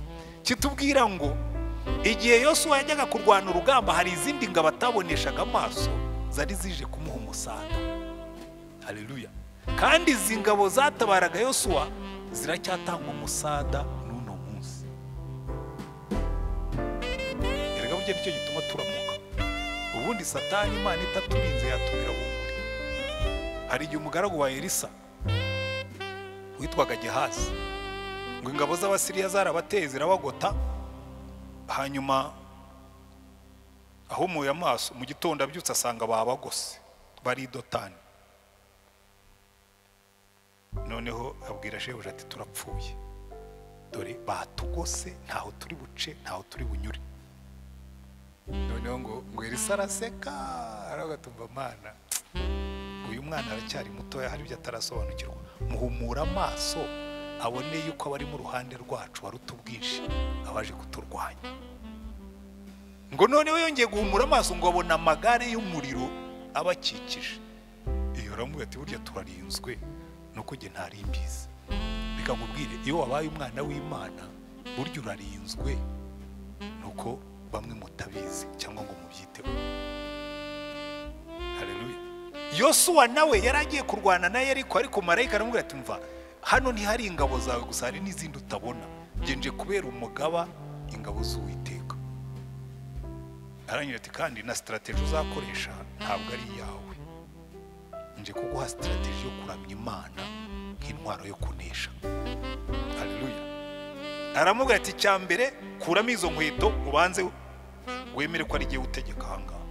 Yosuwa arabyemera. Arangira aramubwira ati kandi bya bindi umenyereye byo kugenda ukarwana siko bizagenda. Iyo ni intwaro ya kabiri mu mabwiriza yamuhaye.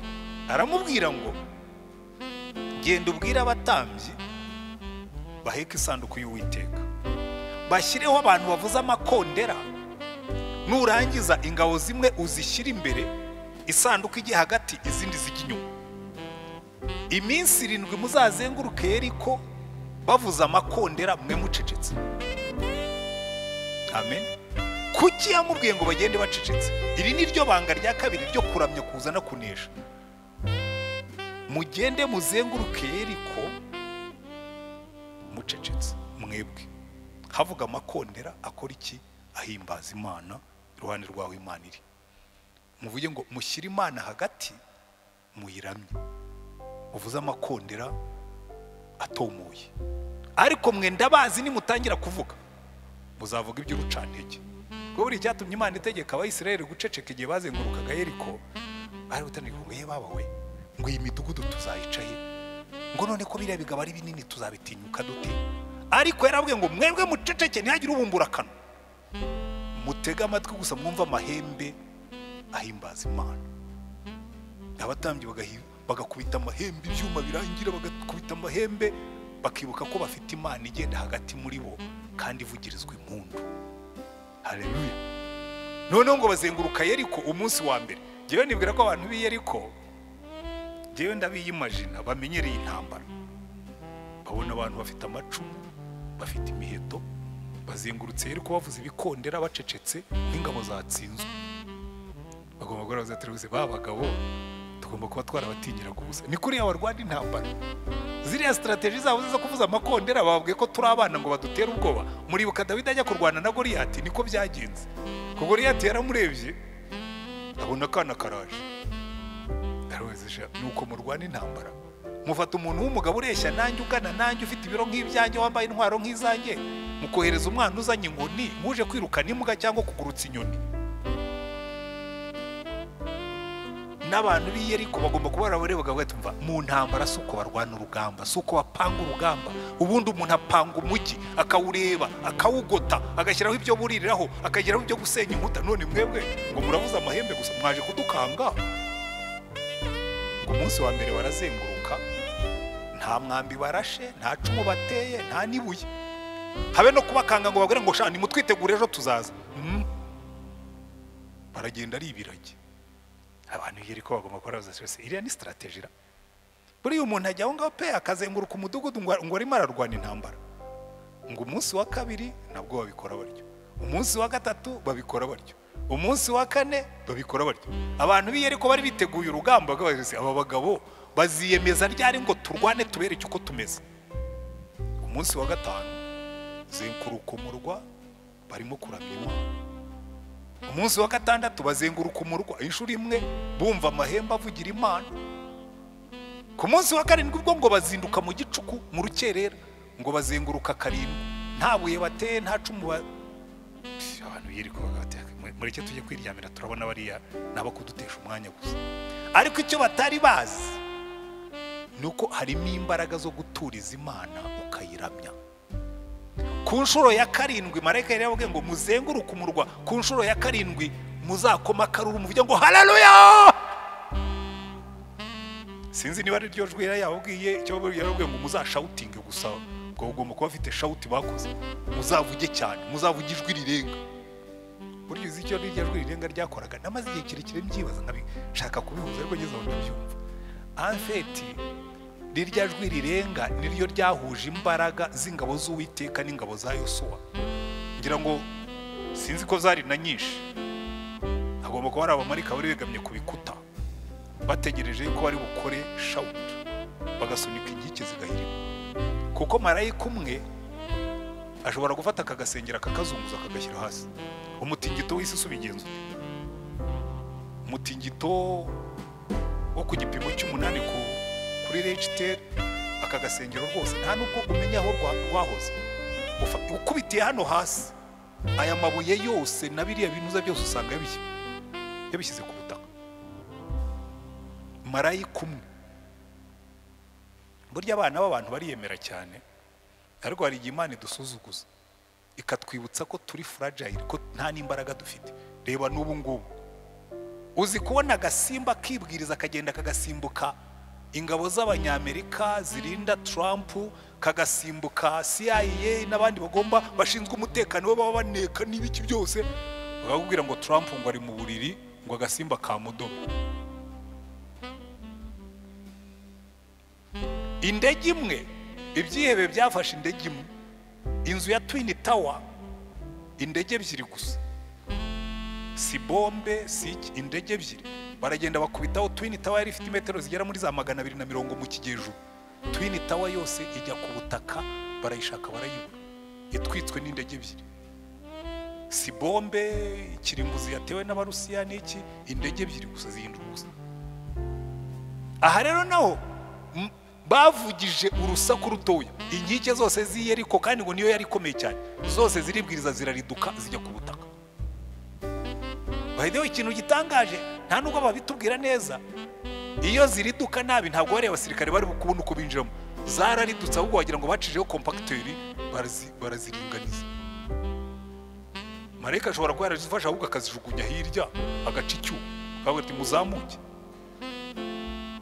ngo buri muntu wese azamuka imbere ye, Yeriko bayitsinda mu munota mwanya mutoya. Yeriko yose urumva abantu bari baniraye, babonaga bazenguruka baririmba, bati se bariya bazenguruka baririmba badukora wiki, bashobora kuba baraniraye bajya no kuryama. Yesu wabagwita umudugudu arawufata mu ngungi. Izi rero ni imbaraga zo kuramya Imana, kuko noneho ni ukuramya Imana mu buryo bwo gusenga no kuririmba. Buriya ntabwo abantu bazi imbaraga ziba mu kuramya Imana mu gusenga kwacu, ariko nimwitegereza muri Bibiliya muzabona yuko kenshi intambara nyinshi zo muri Bibiliya zitsindwa no gusenga, ariko hari n'izitsindwa no kuririmba. Haleluya. Muribuka mu ngoma ya kabiri, umwami Yehoshafati yatewe n'ingabo zitandukanye zari zivangavanze. Mushatse mwabyirebera kuko ntabwo ho twenda kuhasoma. Mu ngoma za kabiri ni mu gice cya 22. Hari Yehoshafati yatewe n'ingabo zivangavanze, ngo ubwoba buramwica kuko zari nyinshi. Noneho akora ikintu kidasanzwe,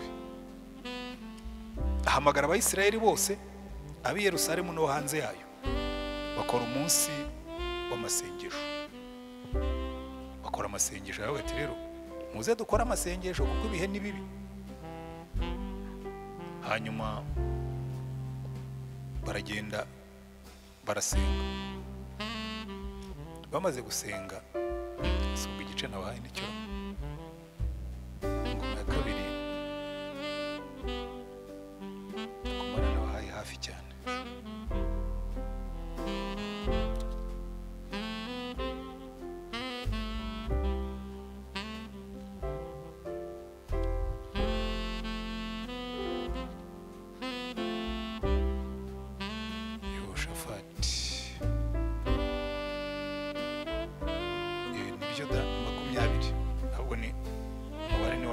Nabi ngoma ya kabiri igice cya 20 murongo ikaduhere ku wa 13. Kuko yaragiye arasenga abwira Imana ngo dore Abamoni n'Abamowabu ku musozi Seyiri. Abamoni n'Abamowabu bari bene Loti. Imana yari yarabwiye ngo abantu ntimuzabakoreho kuko ni bene wanyu nabahaye ahabo. Ngo nuko Abayuda bose bahagarara imbere y'Uwiteka bari kumwe n'abana babo batoya n'abagore babo n'abana babo bakuru, maze umwuka w'Uwiteka aza kuri Yahaziyeli mwene Zekariya mwene Benaya mwene Yeyeli mwene Mataniya w'umulewi wo muri bene Asafu, aho yari ari hagati mu iteraniro. Aravuga ati nimwumve yemwe Bayuda mwese namwe baturage b'i Yerusalemu, nawe mwami Yehoshafati, ko ni Uwiteka avuze, mwitinya kandi mwe gukurwa umutima n'izo ngabo nyinshi, kuko urugamba atari urwanyu ahubwo ni urw'Imana. Haleluya. Hano urugamba rwabo yahamagaye amasengesho. Imana yamubwira ngo tuza Yehoshafati, uru rugamba si urwawe, rumpariri. Sibyo? Umurongo wa 17, muri iyo ntambara ntimuzagomba kurwana, muzahagarare mwireme inteko gusa, mwirebera agakiza Uwiteka azabaha yemwe Bayuda b'i Yerusalemu. Mwitinya kandi mwe kwiheba, ejo muzabatere kuko Uwiteka ari kumwe namwe. Icyavuyemo rero ahangaha niho harimo urugamba rushekeje. Murebe ku murongo wa 20, ngo bukeye bwabo bazinduka kare mu gitondo barasohoka bajya ku butayu bw'Itekowa, bagisohoka Yehoshafati arahagarara aravuga ati nimunyumve yemwe Bayuda namwe batuye Yerusalemu, mwizere Uwiteka Imana yanyu ubone gukomezwa, mwizere n'abahanuzi bayo ubone kugubwa neza. Iri jambo muryandike murifate, mwizere Uwiteka Imana yanyu mubone gukomezwa, mwizere n'abahanuzi bayo mubone kugubwa neza.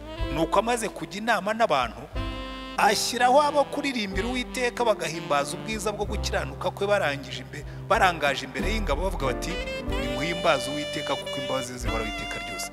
Batangiye kuririmba no guhimbaza Uwiteka ashyiraho bo gucira igico Abamoni n'Abamowabu n'abo ku musozi Seyiri bari bateye Ubuyuda baraneshwa. Uzi kubona ingabo zineshwa n'indirimbo, indirimbo gusa. Ngo yaravuga ati mugende mujye imbere muririmbe bisigaye mu biharira Uwiteka.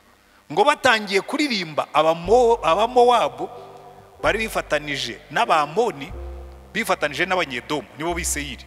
Abo yari imiryango itatu bundi vindimwe.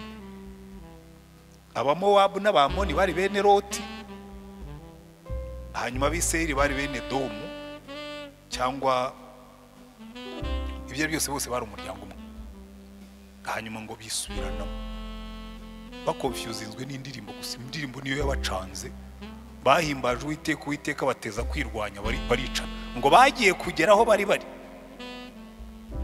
ngo 23 kuko Abamoni n'Abamowabu bahagurukijwe no gutera abaturage bo ku musozi Seyiri ngo babice babarimbure rwose. Nuko bamaze gutsemba b'Iseyiri bahera uko barahindukana bararimburana. Sinzi niba b'Iseyiri bari bafite ibintu, sinzi icyo bapfuye ibyo byose. Abamoni barabanje bafatanya n'Abamowabu bica b'Iseyiri, barangije nabo Abamoni barahinduka barwana n'Abamowabu nabo barapfa. Noneho Yehoshafati n'ingabo ze baraza bitwarira iminyago barataha. Imbaraga zo guhimbaza, ariko ibanga ryabyo riri muri ya jambo yababwiye ngo icyambere ntimuhangayike umutima kuko ndi kumwe nawe. Shaka umuntu wuzuye umwuka uzi gucurangira Uwiteka. Umudayimoni nakuzaho ajya acuranga. Noneho ngo bafata Dawidi. Umusore umwe aramuga ati hari umusore nabonye i Betelehemu kwa Yesayi, ni umusore mwiza ushobora rwose kugendana n'umwami ntibimukoze isoni. Ni umusore w'umuhanga kandi witonda, ariko azi no gucuranga kandi yuzuye umwuka. Ati nimumunzanire. Ngo noneho umwuka mubi yajyaza kuri Sawuli, Dawidi agafata gusa nako inanga ye agacuranga ati turahimbaza Uwiteka tumushyize hejuru, abadayimoni bakibwiriza bagahunga. Hari ikintu abantu batazi, ibi narabibonye inshuro nyinshi. Mbere yo kuza mu gipastori ngo niyicarire i Remera twazengurutse isi tuvuga ubutumwa. Uri hari ibihugu bibamo abadayimoni. Iyo ugiye hano za Tanzania buriya haba abarozi n'amadayimoni ntiwashobora. Iyo ugiye muri Egiputa haba abarozi n'abadayimoni utashobora. Ariko hari ikintu nabonye, iyo utangiye kuramya Uwiteka, iyo umudayimoni yigize kabutindi mukavuga ngo okay, uyu mudayimoni mureke tumwihorere twihimbariza Imana, utangira guhimbaza Imana mu mwanya muto ukibaza aho umudayimoni yagiye. Ko burya mu bintu abadayimoni banga batinya worship. Uzi impamvu? Nuko Lucifer umutware wabo niwe wayoboraga worship yo mu ijuru. Iyo rero mutangiye kuramya Imana bimwibutsa yuko yirukanywe mu ijuru kandi atazongera gukora icyo yahamagariwe kuko yaciriweho iteka. Aho hantu hamutera umujinya kahava. Mwari mwatangira kuramya Imana ukabona umudayimoni ararakaye. Ariko nk'ibi muba mwazanye hano ngo bene abantu muwazana hano mute? Uzagenda ujye mu ngo zimwe na zimwe muvuge muri twe rwose mureke duhimbaza Imana tushima Imana. Uzajya kubona ubone umuntu ararakaye. Ariko nk'ibi muba mwazanye ibyiki? Ngo ariko nk'ibi ngibi mubizana mute? Kuko hari ikintu kirakaza abadayimoni, hari ikintu kibashobora kuzana Imana. Kuyo mutangiye kuramya Imana, Imana iramanuka. Na Bibiliya ni kuvuga muri Zaburi ya 22 avuga ngo Uwiteka tura hagati y'ishimwe ry'ubwoko bwe. So iyo dutangiye kuramya Imana kandi muzitegereza abantu bose, rega burya n'abantu niko tumeze. Iyo abantu batangiye kukuvuga neza wumva wabwira ngo ariko mwakomeje mukamvuga neza. Ariko uzi ko n'inka uyiririmbira ukabona irimo. Muzajye muri Turisime Nyanza, hari abagabo bashinzwe kuririmbira inyambo zihaba. Uzi ko inka bayiririmbira ukajya ubona itera intambwe nayo imeze nk'irimo gukurikira ritime y'indirimbo, ukabona nayo yanezerewe. Hatwe twaragiye inka dahire murabizi. Uririmbira inka rwose ukabona inka nazo zafashe ritime. uzi ko twajyaga turirimbira inka zikibwiriza zigataha. Iyo wateraga indirimbo ndakikiriza inka zamenyaga ngo bigiye cyo gutahakira, ukabona inka nazo zigiye kuri defile ziri muri worship. Kuko buriya ni ikintu gikomeye cyane, iyo utangiye kuramya Imana imbaraga ziramanuka. Ndika mbabwira ikindi kintu, uzicare wumva ufite agahinda, wenda ufite nk'ibintu byakugoye, ibintu byakunaniye, utinyuke ubumbura akanwa uririmba indirimbo zihimbaza Imana. Ntuzaririmba iz'agahinda. Hari indirimbo zimwe mukunda, ntibazi icyo muzikundira. Hari igihe ugera mu kigeragezo gikaze, abantu bakakuvuga ngo ntibucya, bakongera bakakuvuga ngo urajya he, ariko bugacya, ukongera bugacya. Hari igihe numva umuntu yumva iyo ndirimbo akavuga ngo uriya muntu, iriya worship ni ikigeragezo. Oya, genda gusa nubona ikigeragezo kije, wiririmbira Uwiteka ni umunyembabazi, wiririmbira Imana turaguhimbaza, uririmbura uweru. Abantu baza kureba bagiye we ibibazo byakujeho none uraririmba ngo Imana y'igitangaza. Hahirwa umuntu Uwiteka uwashikamije umutima ntazama, nawe isi yavaho n'ijoro rikavaho, hazamuremera isi y'amasezerano. Ikibazo kizakugwa tutangire kuririmba gutyo, wumve numara iminota 10 urimo kuririmba uzibaza aho cyagiye. Kuko Yesu yazengurutse Yeriko, Imana iramubwira ngo Yesu ndashaka kukwigisha ikintu uzambwirira abantu bakakimenya. Nimubona Yeriko yabaye ndende, nimubona inkike zakomeye, mujye muramya Imana, muzenguruke Yeriko muyihorere ikomeze ihagarare. Umunsi Uwiteka azayikubita hasi izamenya ko hari umuntu wari ufite Imana wayizengurutse. Haleluya. Buriya nta kintu cyiza nko kuzenguruka Yeriko. Ngewe hano nabaye hose nagiye mbona, hari igihe nakoraga mu muryango witwa AAA, hari ibibazo biba byinshi kabisa. Umudamu aragenda atuzanira fagitire, twakoreraga hariya mu mujyi, atuzanira fagitire, arangira ambwira ati kandi ndashaka kukubwira ikintu, ati uko ubukene bundumye nzajya nzamura ubukode. Bagenzi banjye twahereye ku 80,000 arazamura ashyira kuri 240. Kamwe narabyumvaga kuko twari tuvuye muri genocide n'intambara, dukodesha inzu, ariko nabyo mwumva nagahendo. Haciye iminsi amezi 3 aba yadushyize kuri 320. Nibwo byabishyize no mwibaruwa byanditse. Ibaruwa ndayitwara nka Hezekiya, ndagenda nyishyira mu biro byanjye, nyizenguruka 7 nyine. Mbwira Imana ubyumve, iyi baruwa uyisoma, uzi gusoma, uyitegereze, uyirebe, iyi Yeriko iraremereye irangoye. Mu mezi 3 twari twimutse, twari twabonye biro yacu turayubaka.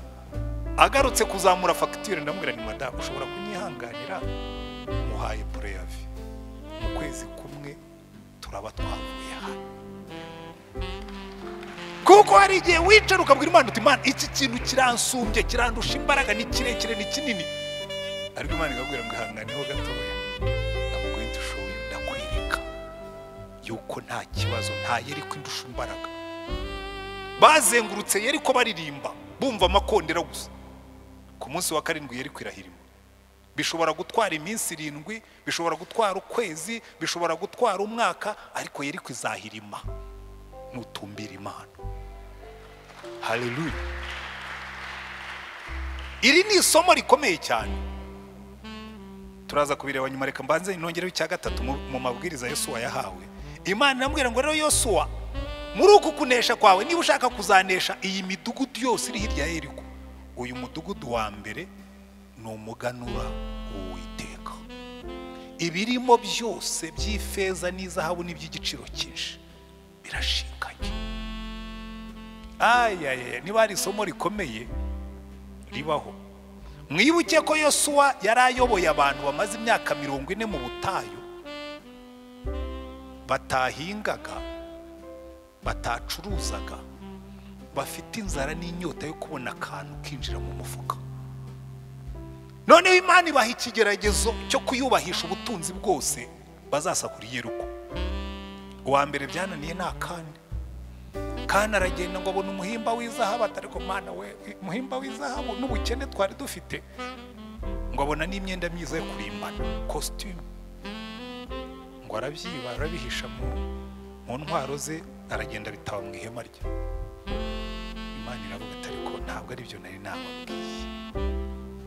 nababwiye ngo mu buryo bwo kunesha bwa mbere ni ukumpa umusogongero wanjye mwe mugifite inyota.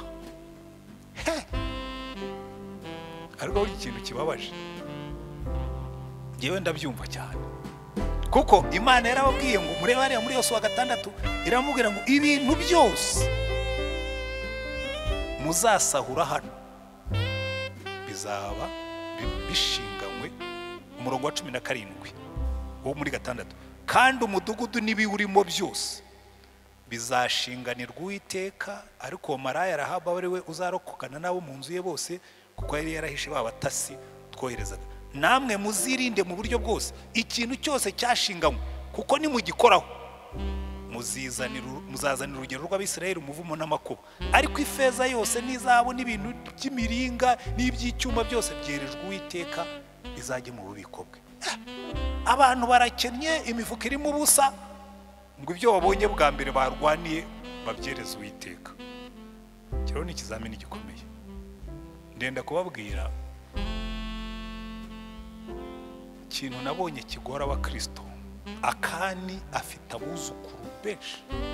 Daheri namwe mwicayemo hano, wama icyuma gipima mwasanga benshi muri mu muryango wa Akani. Urera abantu basigaye barihimbiye inyigisho ntaza aho mwazikuye, ariko ngo muri corona ngo nta utanga icyacu, ariko muri corona ngo nta mpamvu y'amaturo, ariko n'ubundi mu buzima busanzwe ngo muzabona umuntu ngo yabonye miliyoni ngo natanga icyacu, ngo uze nzabona miliyari ntanga icyacu. Nibwo ugomba kwitanga, kubwo ubahawe byinshi. Abahawe byinshi bazasabwa. Iyo mvugo n'igihe wayishyizeho. Rero ikibazo kirimo benshi ni abuzukuru ba Akani mushatse mwamanika nk'abasengera, uyu munsi mukimura umuryango,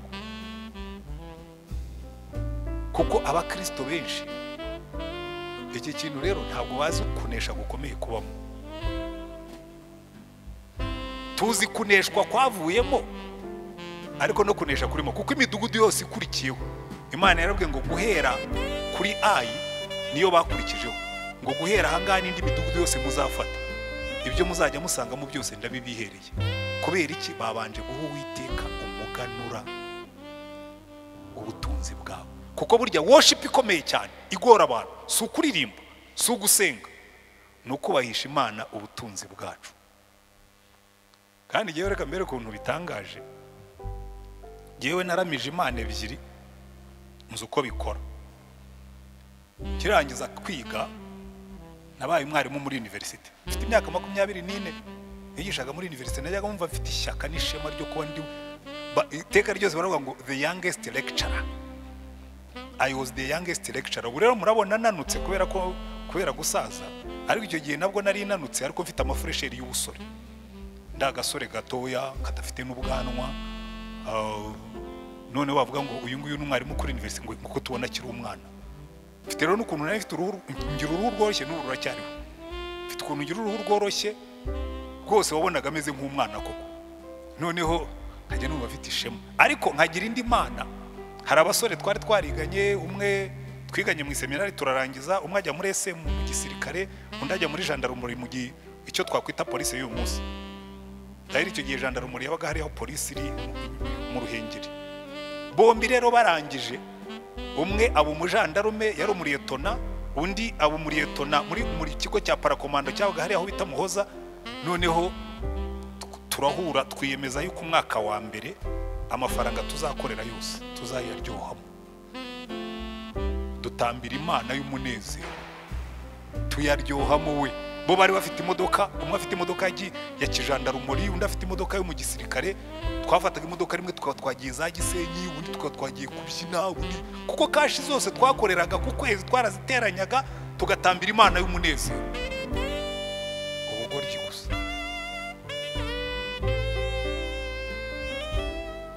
Biratangaje kubona umuntu ntibimugora gutambira Imana y'umunezero, ariko biramugora gutambira Imana yamuhaye uwo munezero.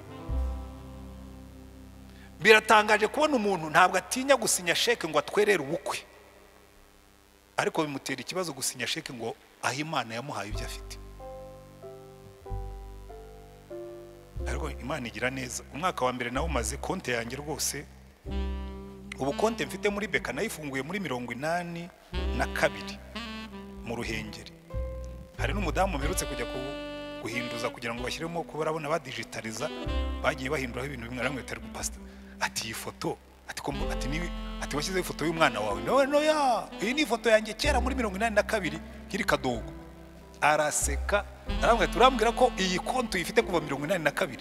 Ni cyane abanyarwanda bafite amakonti bakiri bake. Ariko cyo nenda kubabwira, umwaka wakurikiyeho Imana impindurira gahunda. Noneho nyuma yaho nza kumva imbaraga ziva mu kuramya Imana n'ubutunzi bwacu. Navuye muri university aho nigishaga, abanyoreza barandinganiza nko babyitaga, banyoreza kwigisha Rurindo. Ngezeyo ngira umuntu witwa Nyirinzu. Bagenzi umva, niba ari ogoriya urakagira Nyirinzu ariko ntukagira, ugiye byanantiyemo n'undi mutima. Navuze ngo umuntu uzakodesha inzu ya Rutayisire sinzigera muhagarara hejuru, sinzanayisura igihe azaba yiri mu kireka nsabye kuza. Nta kintu gitera umujinya nka Nyirinzu ugukomeye ngira uwanjye we ntabwo yakomangaga ku rugi, yazaga straight ku idirishya mu gitondo saa 12. Taka taka taka taka, Antoine arije kukubwira yuko nshaka amafaranga yanjye kandi nazamuye ubukode nk'abandi bawe. Uyu Nyirinzu azaza kubite taka taka ku idirishya ryanjye mfite umugore. Mbwira Imana ngo rero Mana, nzaguha ibyo ushaka byose, ko nagezeyo mpita nkizwa. Niga no gutanga icyacu. Nasomye Bibiliya nsanga ngo ukubahishije icyacumi cy'ibyo yungutse byose umugomorera imigomero y'ijuru. Ngira ngo narihombeje, sinasabye byinshi. Nawe mva umyize Goriyati witwa Nyirinzu, ngiye kujya nkuha icyacumi, ariko ninjya kurongora nzabyihanganira. Ndi umuseribateri ko sinzihanganira umuntu nkomangira ku idirishya mfite umugore atazancisha ijisho. Harizi nyine buri musore wese agomba kwirarira, ngo utiraririye ntarongora inkumi. Hari abasore ariko bamwe birarira nabi, agenda agatira inzu Nyarutarama kandi atagira n'iyakajeke, akajya ajyana y'umukobwa akamwirarira aho yatwaye imodoka yatiye, akamujyana mu nzu yatiye, akamwira ati ubu ngubu nyine hano atiye ngo ndacyishyura imyenda ya banki. Ariko umukobwa ati nanguye ku muntu wa hehe, igikongote gusa, ufite igituza kinini ariko kirimo ubusa. Ariko reka nkubwire, ngewe nahaye Imana agatoki, ndabwira Imana ngiye kujya nkubahisha icyacumi, ariko nanjye umunsi nzarongorere mu nzu yanjye. Imana yarabikoze. Narongoye nicaye mu nzu yanjye hano i Kigali yanjye bwite, niguriye na kashi zanjye, nta muzungu wantwerereye. Burya hari igihe abantu bibwira ngo abazungu bazaza, ngewe abazungu mbahoramo, ariko nabuze igikundiro cyabo. Ngira ngo nshobora kuba ntazi gusatisfeza kondisiyo zabo. Ariko ibyo nenda kubabwira, nabonye ukuboko kw'Imana yubahiriza ibyo yasezeranye. Nyuma yaho reka mbaho ubuhamya bwo kugira ngo ndagutanga ubuhamya kandi si ukwirata, no kugira ngo mbatere umwete. Nyuma ya 94 muri 96 nanditse igitabo cyitwa Faith and Fire. Nta nubwo abantu benshi bakizi kuko ntabwo cyagurishijwe cyane mu Rwanda, cyagurishijwe hanze. Barakigura kirashira, banyorereza amadolari 9,000. Amadolari yasanze turi mu bukene. Ntabwo twigeze tuba mu bukene bukabije, ariko twari mu gihe twari dukeneye amafaranga, kuko yanjye habaye abana benshi b'imfubyi. Hari igihe rwose bitari byoroshye, amafaranga araza. Imana irambwira ngo rero uyu ni umuganura wanjye, utwareho ibihumbi 500, ko twarayavunjije avamo 5,000,000 n'utundi dukeya. Utwareho ibihumbi, icyo gihe idolari ryavunjaga 590 ngira ngo twariho ibihumbi 500 ibindi miliyoni 4 n'igice muzitangize kubaka inzu y'amasengesho. Hari inzu y'amasengesho twari twaramaze gukora ibishushanyo ariko tukirimo gushakiramo ngo ushyireho fondasiyo y'iriya nzu, kandi ikimenyetso mu mwaka umwe jewe nzayuzuza. Ushyireho fondasiyo je nzayuzuza.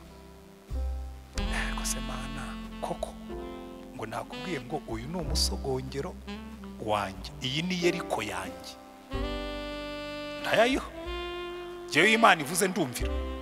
500 ndabitwara, miliyoni 4 n'igice tuzishyira kuri iyo nzu. N'ubu muzajye kuri hano hirya muzayibonera hari. Ariko mbabwire, irangije ifata cya gitabo igisiga uburyohereza, iragisiga barakigura, irongera iragisiga barakigura, irongera iragisiga barakigura. Mu myaka 2 banyohereza amadolari 30,000. Hanyuma ndangije nanjye mba boss, nuzazi wanjye aho nituriye hari umuntu yigeze kuza asanga aho nituriye hari muri quartier iri kuri kaburimbo atari ushaka ubwibye amafaranga ngaye ngo ndavuga no ya jewe siniba rwose mpabwo umugisha. Jewe hari ikintu narahiriye, muzambeshyera ibindi Uwiteka azamburanira. Nta faranga nzigera nshyira mu mufuka wanjye ridahawe umugisha n'Uwiteka. Niyo mwabivuga muzaba mumbeshyeye, nuzabikubwira uwo muntu yarabimbwiye nawe ganega nkubwire. Jewe hari isezerano nahanye n'Imana, aho kugira ngo ngire ifaranga ririho umuvumo, nakwicara nkakoresha amaboko yanjye nkarya ibijumba n'ibishyimbo nkaryama nejejwe rwose. Uwo ni jewe. Kandi abantu bamwe bajya bambwira ngo ariko Antoine urirata, nkabona oya ntabwo jewe nirata, ntanga ubuhamya. Kandi umuntu atanga ubuhamya bwe, ntabwo atanga ubw'abandi. Imana yarabikoze, n'amadolari 30,000 araza, nyakubita ikonte, nigurira ikibanza, nubaka inzu nziza. Madani nturakara ibyo ngiye kuvuga. Icyo gihe twanabigiyeho impaka turimo kuganira, ambwira ati ariko twayikodesha ntoya, ntabwo wakubaka inzu nziza ngo ube mu nzu mbi, turaba muri iriya. Nubaka inzu nziza ibabwemo n'abandi, oya reka tujye muri iriya, natwe turi kuri kaburimbo ariko tumenye ko Uwiteka agira neza. Je n'uno munsi nzarinda mpfa, ifaranga ryose uzacisha mu biganza bya Rutayisire Antoine nzabanza mureho icyacu. Hari nubwo njya ntwara imodoka yanjye nkajya ahantu kubwiriza hirya no hino, bakambwira ngo twakugeneye fuel, nimuyizane mbanze nkureho icyacu n'icyo Uwiteka ko nabizi ubaho mbibye nzahasarura ibirutaho biba we. Ariko Imana izaguha umugisha utubahiriza amabwiriza yayo. Rero ngo murimo muri Rwanda sawa, ibanga Imana yigishije Yosuwa worship. Uramya Imana, uryame imbere y'Uwiteka, wemere ko ntacyo uri cyo, ko n'ibyo ufite ariyo yabiguhaye, nurangiza uyiririmbire, nurangiza uyisenge, nurangiza uyubahisha ubutunzi bwawe, urebe ngo Uwiteka araguha umugisha. Ariko we yagiriye neza, mwamfashe mukayiha amashyi.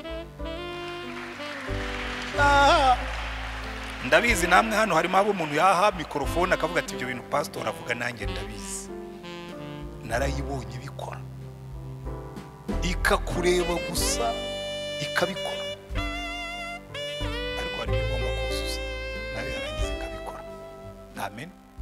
Kuki rero kuramya Imana bihindura bikaduha intsinzi? Icyambere ndimo ndasoza, icyambere bikora cyatumye Imana ibwira Yosuwa ngo ntimuzagire icyo muvuga muzazengurukiye ariko mwumva amakondera avuga. Icyambere bikora kuramya Imana bikwibutsa ko ufite Imana. Satani nakubwira ko uri umunyantege nke, uzamubwira uti jewe nitendetse ku maboko y'Imana ishobora byose. Haleluya. Ngo hari igihe umubu urushishi urushishi rwitendetse ku gutwi kw'inzovu, binyura ku rutindo ruranyeganye, kuko inzovu ikandagiye rukanyeganye, kuko inzovu ikandagiye rukanyeganye, kuko ikandagiye rukanyeganyega, bigeze hakurya urushishi rwongorera inzovu. Ati bwana nzovu, wabonye ukuntu jewe nawe twanyegageje urutindo? Haleluya. Wabonye ukuntu jewe nawe twanyeganyeje urutindo? Buri rero witendeka ku maboko y'Imana, inindo zikanyeganyega za Yeriko zigahirima. Satani nakubwira ko uri umunyantege nke, uzamubwira ngo ibyo nta kibazo kirimo, Imana yanjye byose irabishobora. Satani nakuririmbira uburyo uri umuswa, uzamubwira uti nta kibazo mfite kuko Imana yanjye yo ifite ubwenge bwose bukenewe ku isi. Satani nakubwira uburyo uri umukene, uzamubwira uti reba iyi misozi yose Uwiteka waremye biriya byose akabishyira ku isi, ntazananirwa kumbumbabumbira ahomba. Kandi Satani nakwereka inzangano z'abantu, wagerageza akaga turapfuye ariko barakwanga we, barakwanga bakuvuga nabi no kukuroga bazakoroga. Ujye umureba umuseke umubwire ngo Satani, kandi rero ikigusetsa Satani azaza no mu nshuti zawe, aza kuririmbira indirimbo y'urucantege, umubwire utoye Satani, Imana indinda ntigisinzira ntigihunikira. Satani nakubwira uburyo abantu bakwanga, uzamwibutsa uburyo Imana igukunda, uyibwire ngo rega Satani, reka nkubwire ikintu kimwe, gitarimanye umwana wayo ku bwanjye nta kitazampana n'ibindi byose. Ndangirize kuri aya magambo yo mu Baroma, kuko niyakumvisha worship uko ikora. Abaroma igice cya 8 niho ndangirije, tugasenga tugatura tugasaba umugisha tugataha. Murongo wa 31 w'Abaroma aravuga ngo none ubwo bimeze bityo tuvuga iki? Ubwo Imana iri mu ruhande rwacu, umubisha wacu ninde? Mbese ubwo itimanye umwana wayo ikamutanga ku bwacu twese, izabura ite kumuduhana n'ibindi byose? Ninde uzarega intore z'Imana? Ni Imana kandi ari zitsindishiriza. Ninde uzaziciraho iteka? Ni Kristo Yesu kandi ari we wazipfiriye ndetse akaba yarazutse ari buryo bw'Imana dusabira. Ninde wadutandukanye n'urukundo rwa Kristo? Mbese ni amakuba cyangwa ni ibyago cyangwa ni ukurenganywa cyangwa ni inzara cyangwa ni ukwambara ubusa cyangwa ni ukuba mu kaga cyangwa ni inkota, nk'uko byanditswe ngo turicwa umunsi ukira bakuduhora, twahanijwe n'intama z'imbago. Oya, ahubwo muri ibyo byose turushishwaho kunesha n'uwadukunze.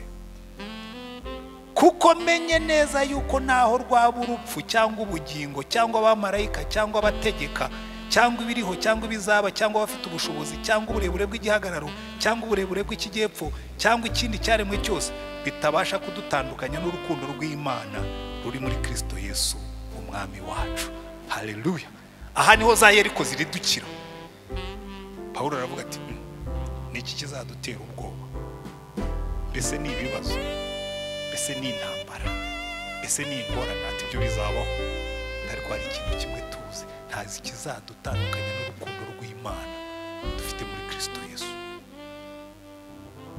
Witeguye kuramya Imana bikaguha kunesha.